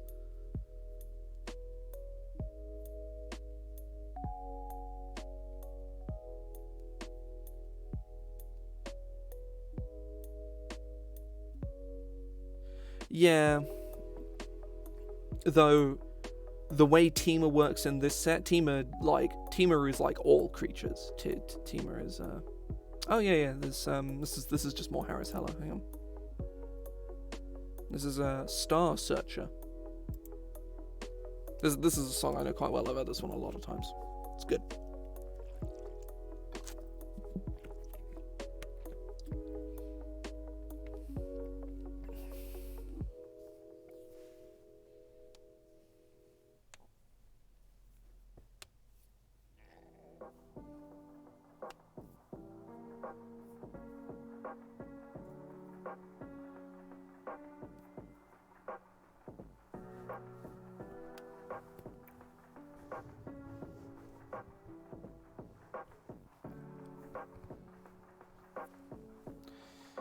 So, right, let's go through this real quick. It's underdog,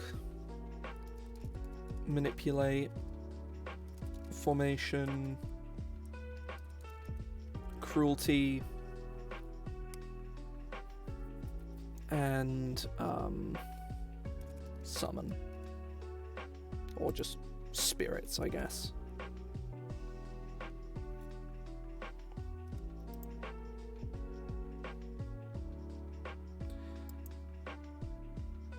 So let's copy this across.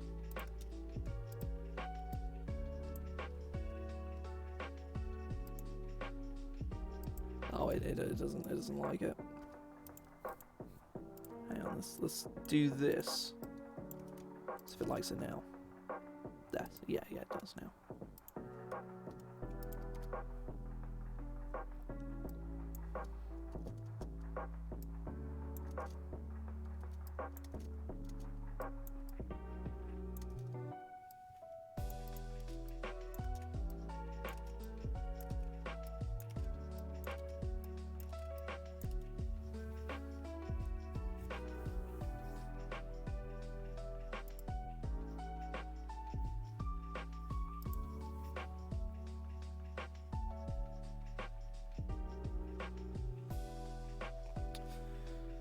See, small creatures is specifically underdog, right?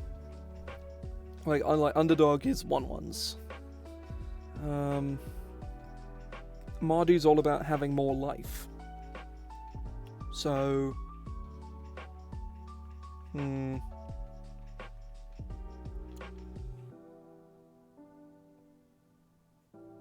I think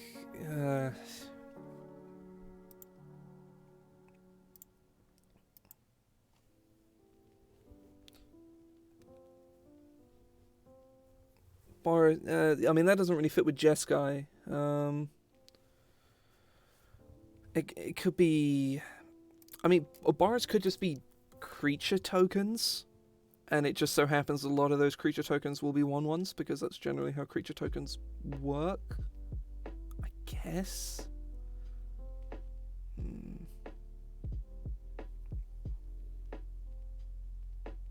Tokens are boring, though, that's the thing.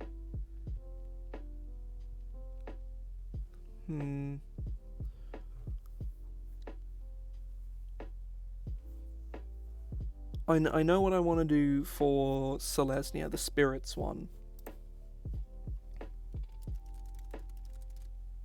Manifestation.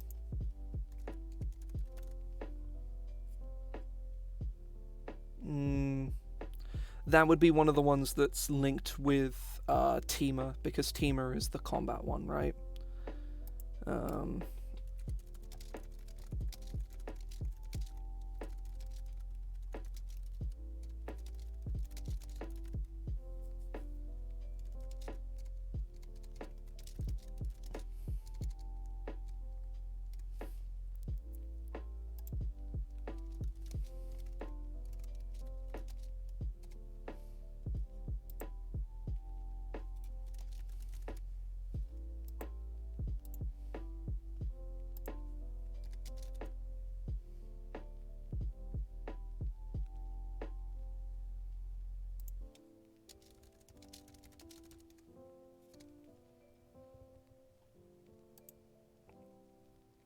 Where is summon?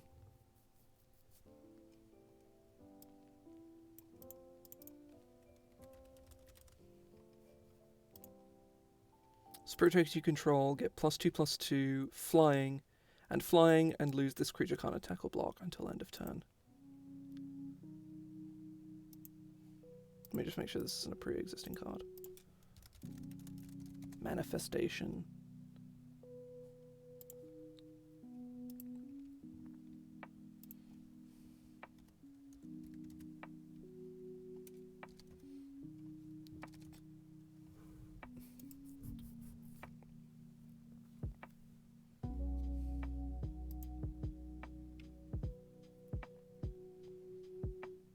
So you convert all your spirit tokens into 3/3 flyers for a turn.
So,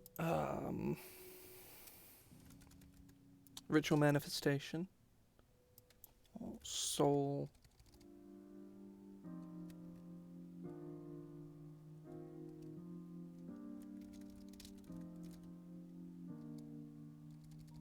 just Manifestation.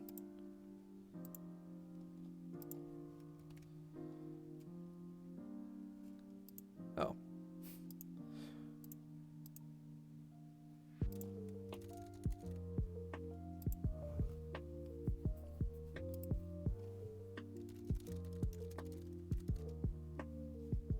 So it's a 5 mana Milsud sorcery. Let me go to Lady of the House, because we made that earlier on. Where is Lady of the House? There she is.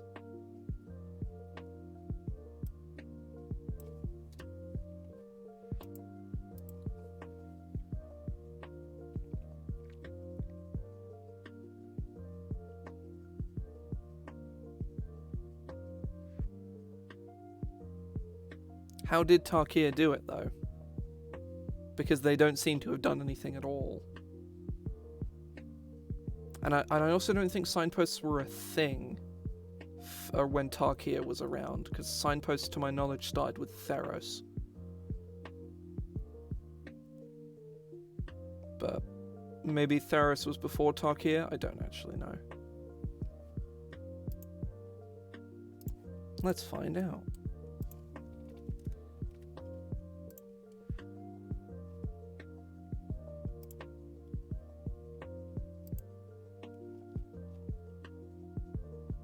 No, fuck, that's not what I want. Double, oh. Okay. Right. That would, yeah, that would work better. That would be a lot stronger.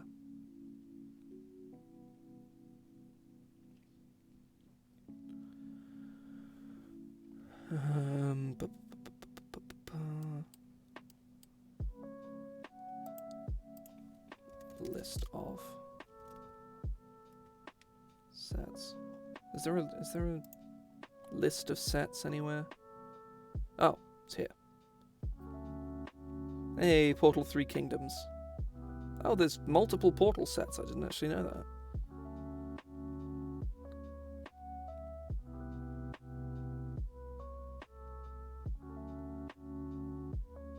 Lorwyn. Zendikar is 2009. New Phyrexia, or Phyrexia. Return to Ravnica, Gate Crash. Theros. Oh, yep. Theros is 2013. Khans is 2014. Yeah, I guess that's what we're going to do. An enemy color, what we're looking at here? We're looking at... is it... I think the... Yes, so we end up with 2 signpost uncommons per so hang on, let's Rarity uncommon, color 2 set cons.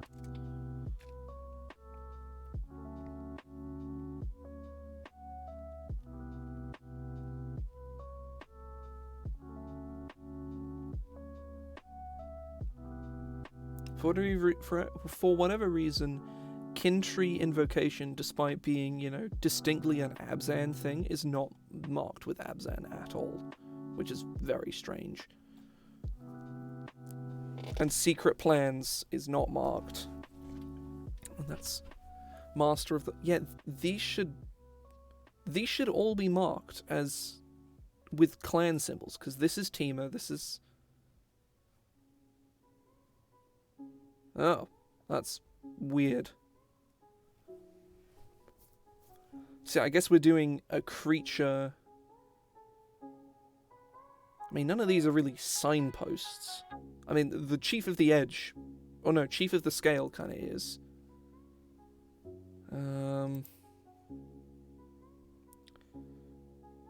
So that means I have to cut Lady of the House. I mean, to be fair, I don't have to cut Lady of the House at all. I can just make her a just make her an uncommon card. If anything, she should probably be rare.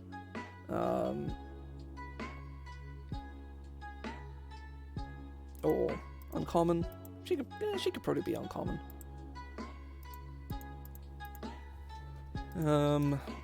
Also means I have to cut Manifestation, which kind of sucks, but that's fine. It's not that interesting of a card, so it doesn't really matter that much.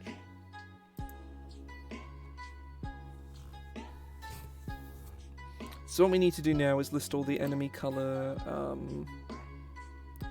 So these are all the allied colored ones. So we can cut all of them. So yeah, we're basically just doing one for every commander now. Oh, no, every faction now.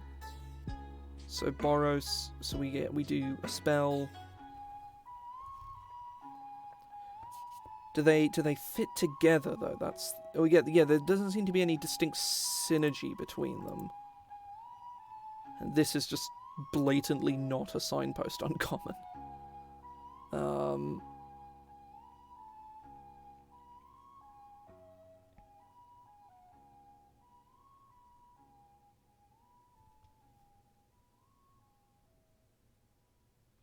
Ride Down. I actually kind of like Ride Down, but it doesn't fit the Rucaster or the dudes at all. So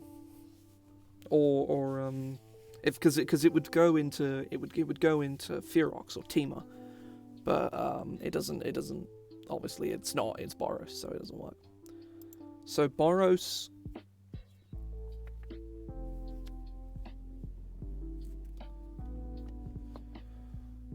So we do Boros.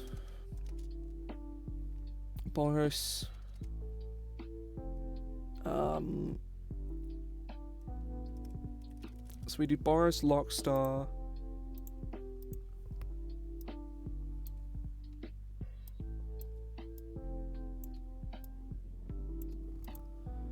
So Boros, Lockstar, Boros, Rucaster. So this Rucaster is going to be, so this is going to be tokens, and Rucaster is going to be life gain. Golgari covers Arnjit, which in this case, I have no idea. And Milsad will have, and I'm not going to follow the creature spell structure just so I don't like limit myself too much. They're just going to be just normal, you know, like whatever they end up being. I'm not going to follow any particular pattern. Milsad is going to be Sacrifice. Is Arnjit? No, that's wrong. That's completely incorrect. It's Ferox. It's Ferox and Lockstar.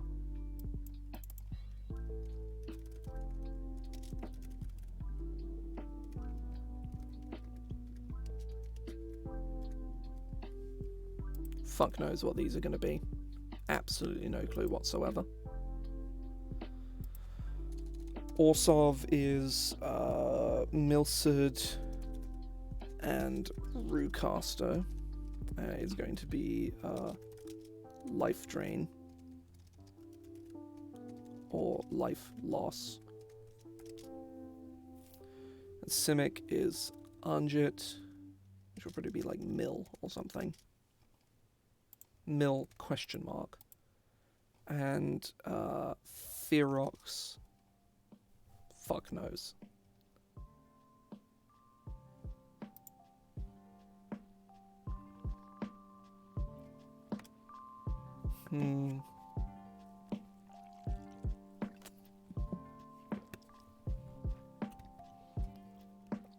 The word token.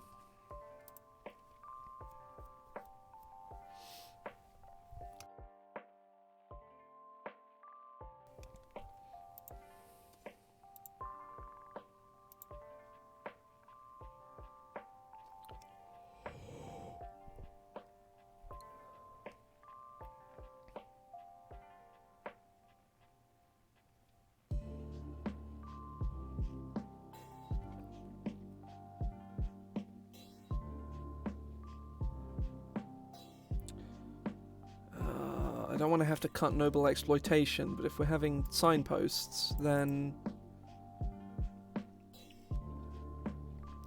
See, this just, it feels so forced. It feels so forced. If we had built the set 2-color or with signposts in mind, then these would work and we'd be able to do this really easily, but we didn't.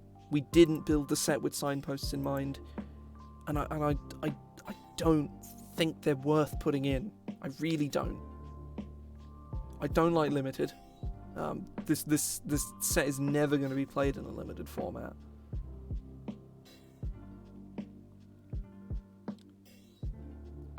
Yeah, no, I didn't. The only reason I didn't cut them before was for the sake of, you know, I started this stream with the intention of doing the signpost uncommons, and if the conclusion from this is coming out with saying that signposts uncommons just aren't going to work in this set, then that's fine by me. I don't really care. Signposts are cool, and I intrinsically like them as like a baseline concept. I like them, but they're just like, some of these are obvious. Like Rucaster has 2 distinct flavors. It's life gain or life loss. Like, that's perfect. Great. Like, that would be fantastic. Lockstar has 1/2, which is tokens. Arnjit doesn't get to use its main color. It doesn't get to use Dimir, which is like its main thing. Like, Arnjit is Dimir first, green plus anything second. And obviously I could still go back and change around a bunch of these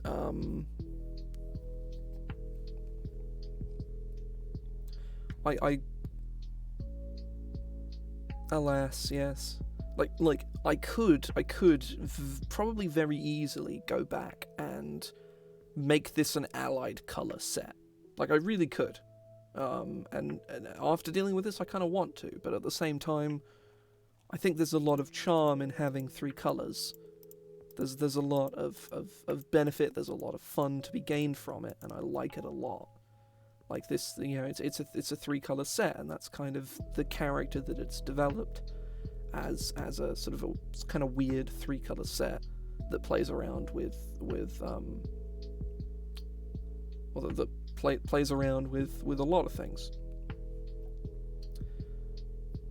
And I think trying to force signpost uncommons, which really, like, I would wager a bet there is a version of Ikoria, Lair of Behemoths, that existed, or even just on a conceptual level, there is a version of Ikoria that existed in the state of, like, Lavabrink and Skysail being a major part of the set and being 2 of the wedges, so that the wedges had clear factionality. And then, presumably, they got their partnership with Toho, and then they were like, well, let's switch.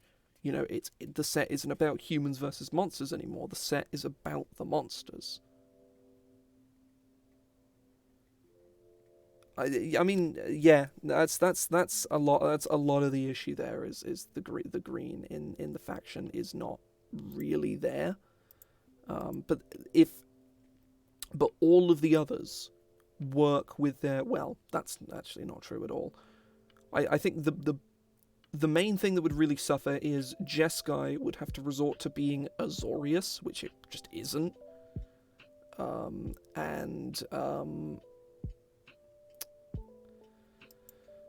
Like, changing what we have Jeskai at the moment to Azorius would just be horrible. I think the main thing with Anjit being green, or being Sultai, as opposed to just Dimir, is that primarily, hang on, let me just go in here and look at all the Anjit commons. Filter to the green ones. Where are the green ones? Did we not finish the green ones?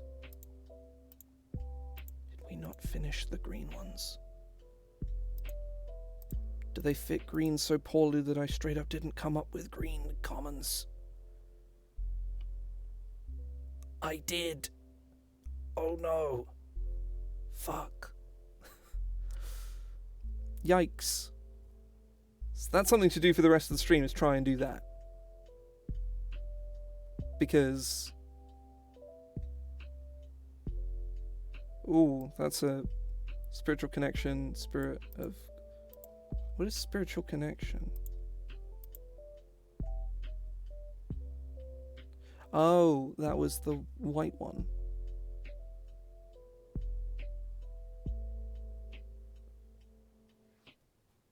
No, that should still be white, green.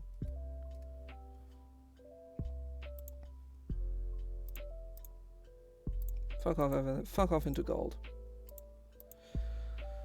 I think the main thing is that green is about, like, unity, right?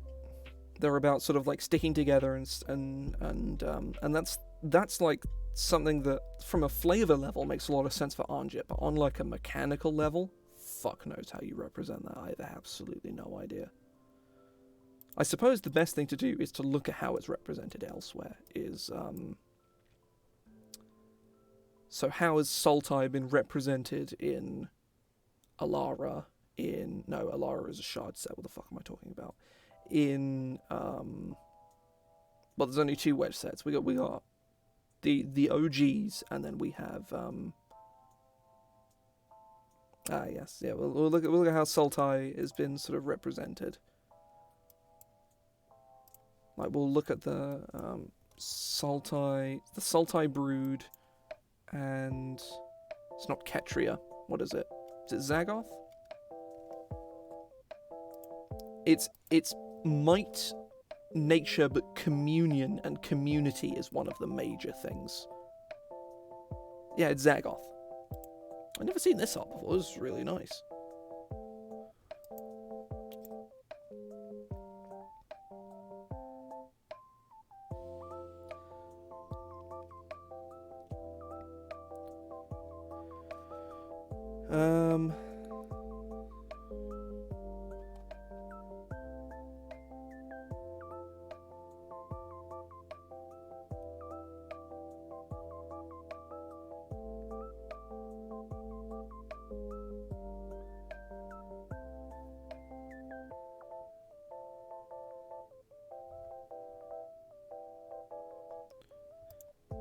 Yeah, Zagoth.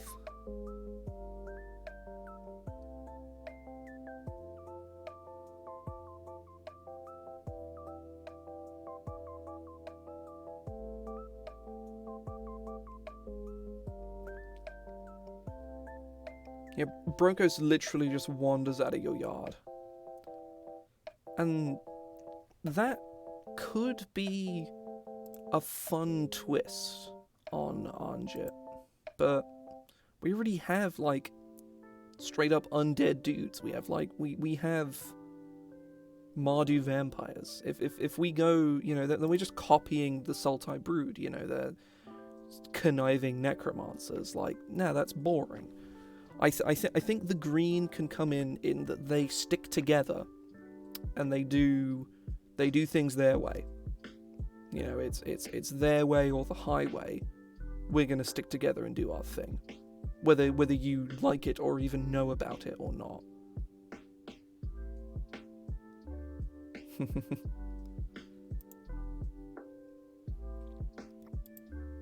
I think.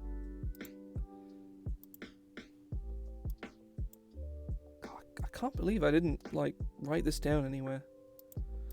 That I didn't actually finish all the green commons. So yeah, that's gonna be the thing we do for the last like 20 minutes or so is come up with, or last like 15-20 minutes is come up with these, or attempt to at least come up with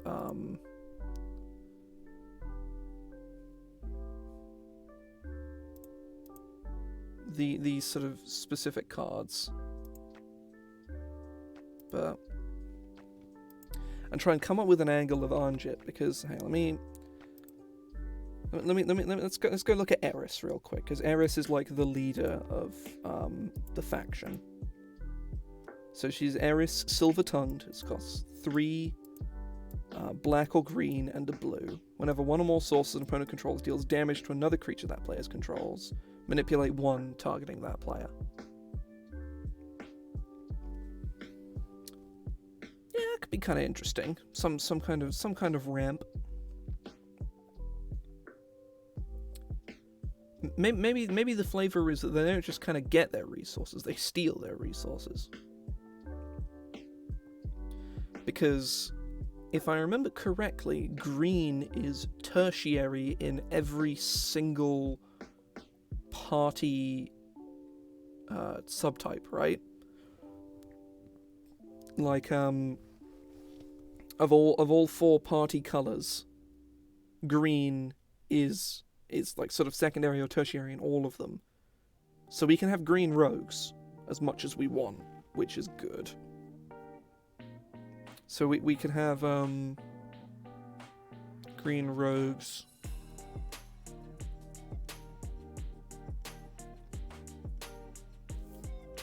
I just had an idea for a fun card.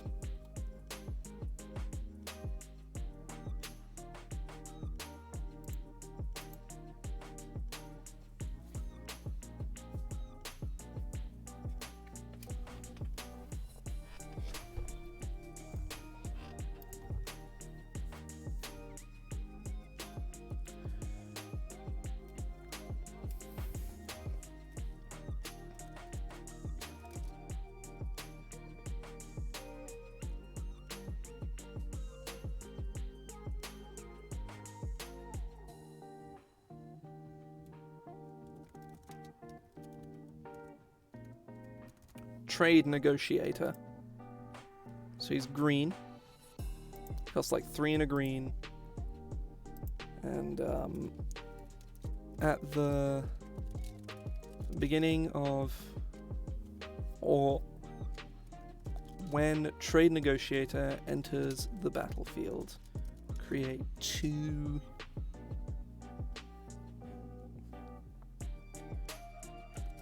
resource tokens. Trade tokens.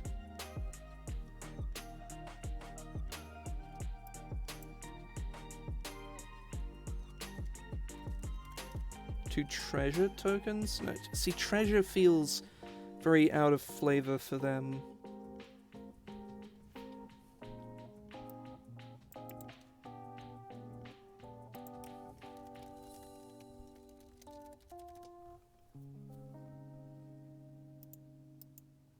Isn't bureaucrat a no.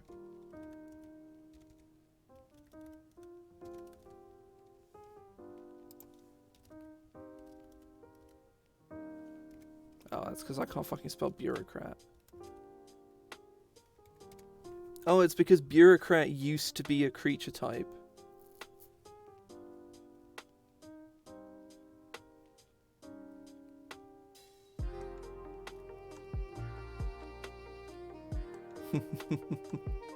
Yeah, bureaucrat used to be a part of.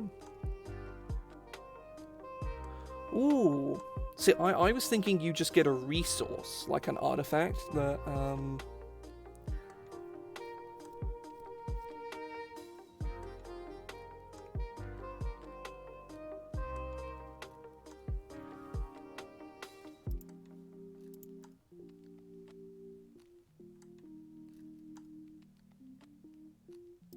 so maybe it could be green. Maybe he. So hang on, it could be tap, add, colorless, or tap. It could be like green, tap, add, white, blue, black, or red. Maybe. I don't know if this is particularly interesting, but it could be cool.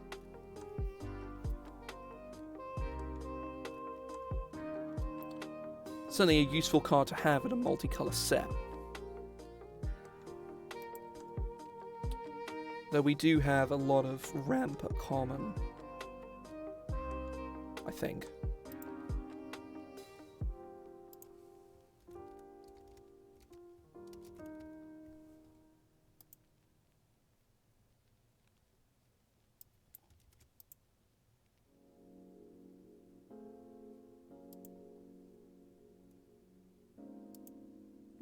We don't actually have much ramp. We have Exploiting Ritualist. So yes, yeah, maybe he taps to add you green.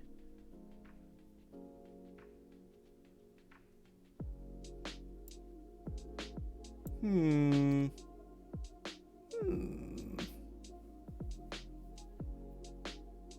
it's a little much. If you can tap for green and then filter your green into anything you want. Yeah, no, that's ridiculous, because then you can just play mono green and then play this card and have any other color that you want whenever you want. So yeah, maybe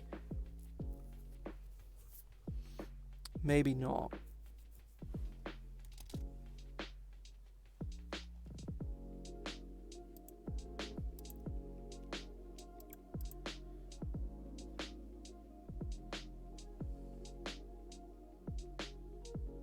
So these two here, or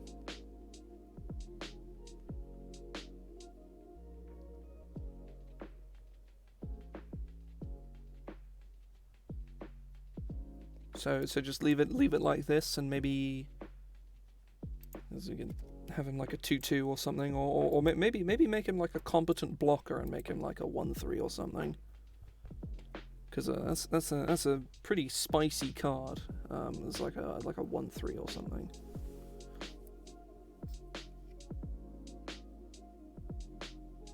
Yeah. Oh, should be a comma there. No, a colon there even.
Maybe he comes in and... Wait, no, that's too much.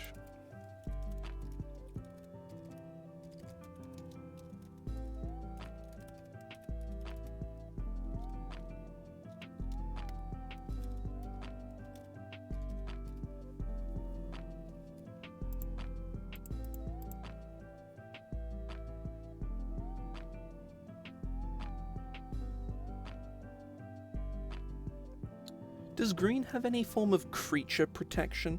Is that a thing that green gets? It feels like something they would get.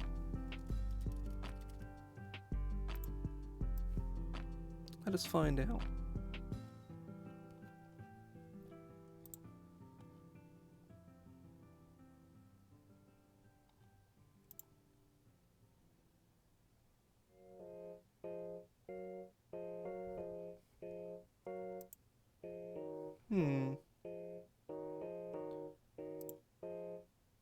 Oh, yeah, they get protection in tertiary. Oh, hexproof. Yeah, though hexproof at common is a little... maybe.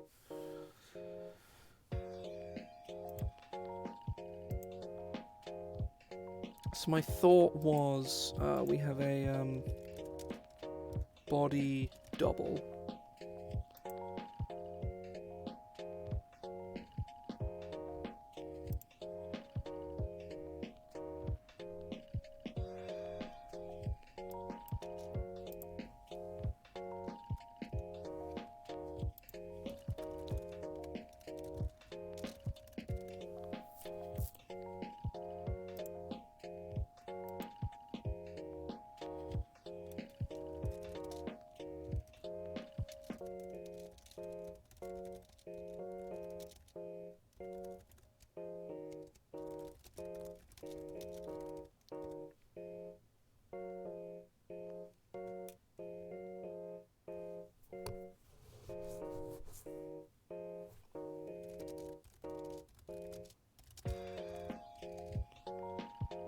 Yeah, I think that's the problem with a lot of these.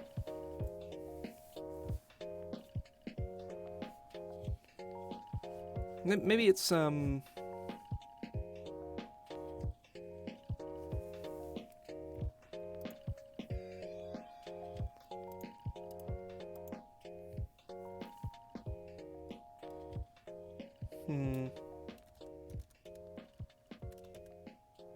Oh. Oh. Okay. Well, I mean, one actually is bodyguard itself, or body double even. Ah. I am who I pretend to be. That's good flavor text. I like that a lot. That's Winona Nelson. I know the name. What has she done? Any notable cards? No, Anointed Deacon, I know. Oh, Elysian Caryatid. Or Seriatid. I don't know how to pronounce that.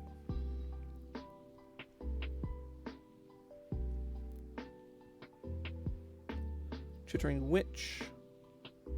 Fistcup of... Oh, Ill-Gotten Inheritance. This particular piece of art for his only 1,000 eyes. Elvish Rejuvenator. Anything else I recognize?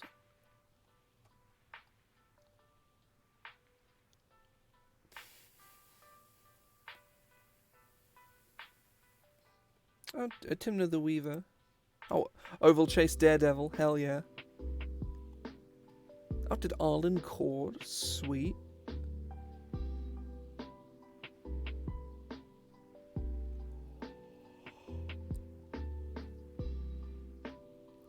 Dramoka's Gift. Avacyn Guardian Angel. I'm just looking at this particular piece of Elvish Mystic. Oh, Prophet of Krufix. Interesting.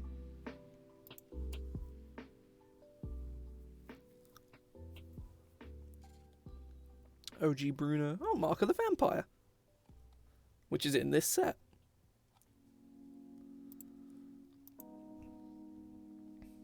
Could be Bodyguard.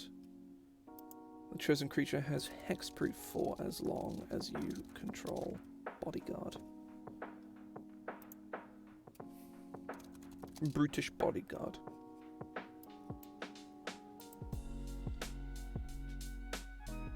And it's a 2/4. Makes sense?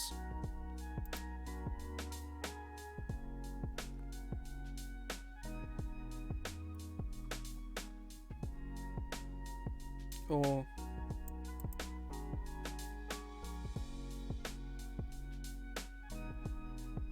It's not an insanely powerful card, I shouldn't think.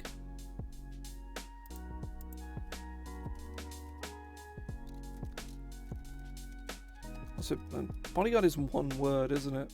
I'm pretty sure Bodyguard is one word. Yeah, it is. Whoops. Brutish Bodyguard.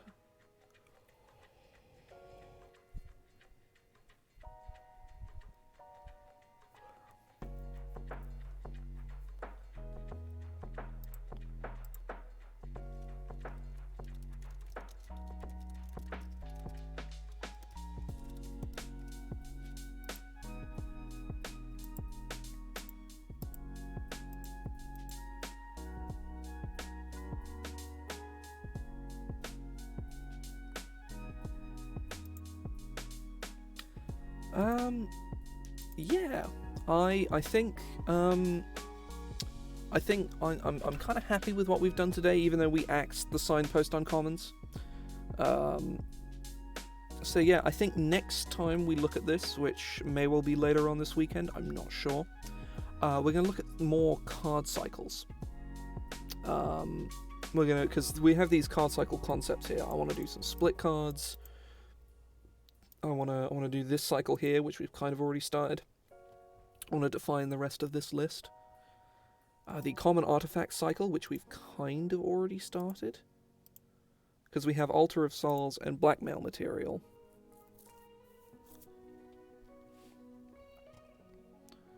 We also have the bird cycle, which is already complete.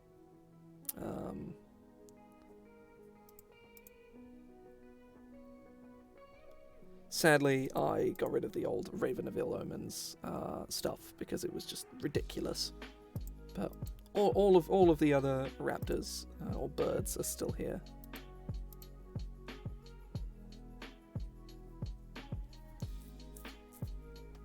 But regardless. Oh, let's remove the levy tests. I don't want that in here anymore. Too much bullshit. But yeah, we're gonna work out some more cycles. Gonna do some split cards. Gonna do some because those are gonna be really fun. We get to do loads of like play on words, jokes, and stuff like that.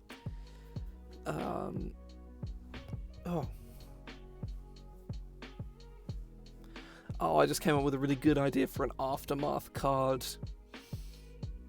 The first one's called Beat, and the second one's called The Punch. But alas.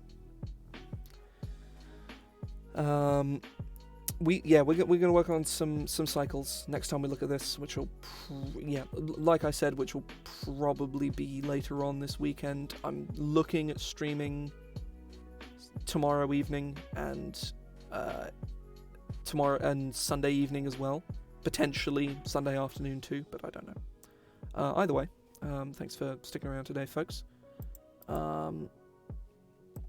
I'm very much enjoying my time building this set. We are 109 cards deep, which is nearly halfway done, actually, which is quite surprising. Spy kit. I won't add it in if it. We'll look at that. Will be the last thing I do before I leave.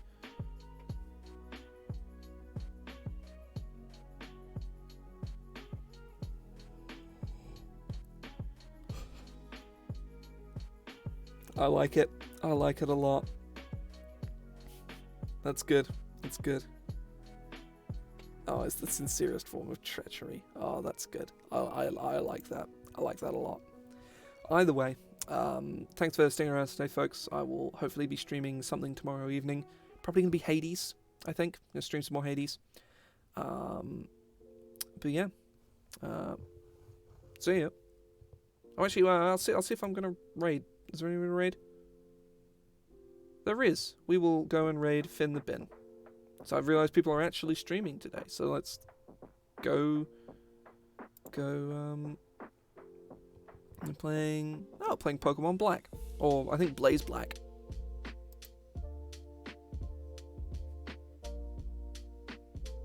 So yeah, we will do that. But yeah, stream is about ready. I think I just need to open up Twitch in another tab. Let me just go back to like a blank screen so I can.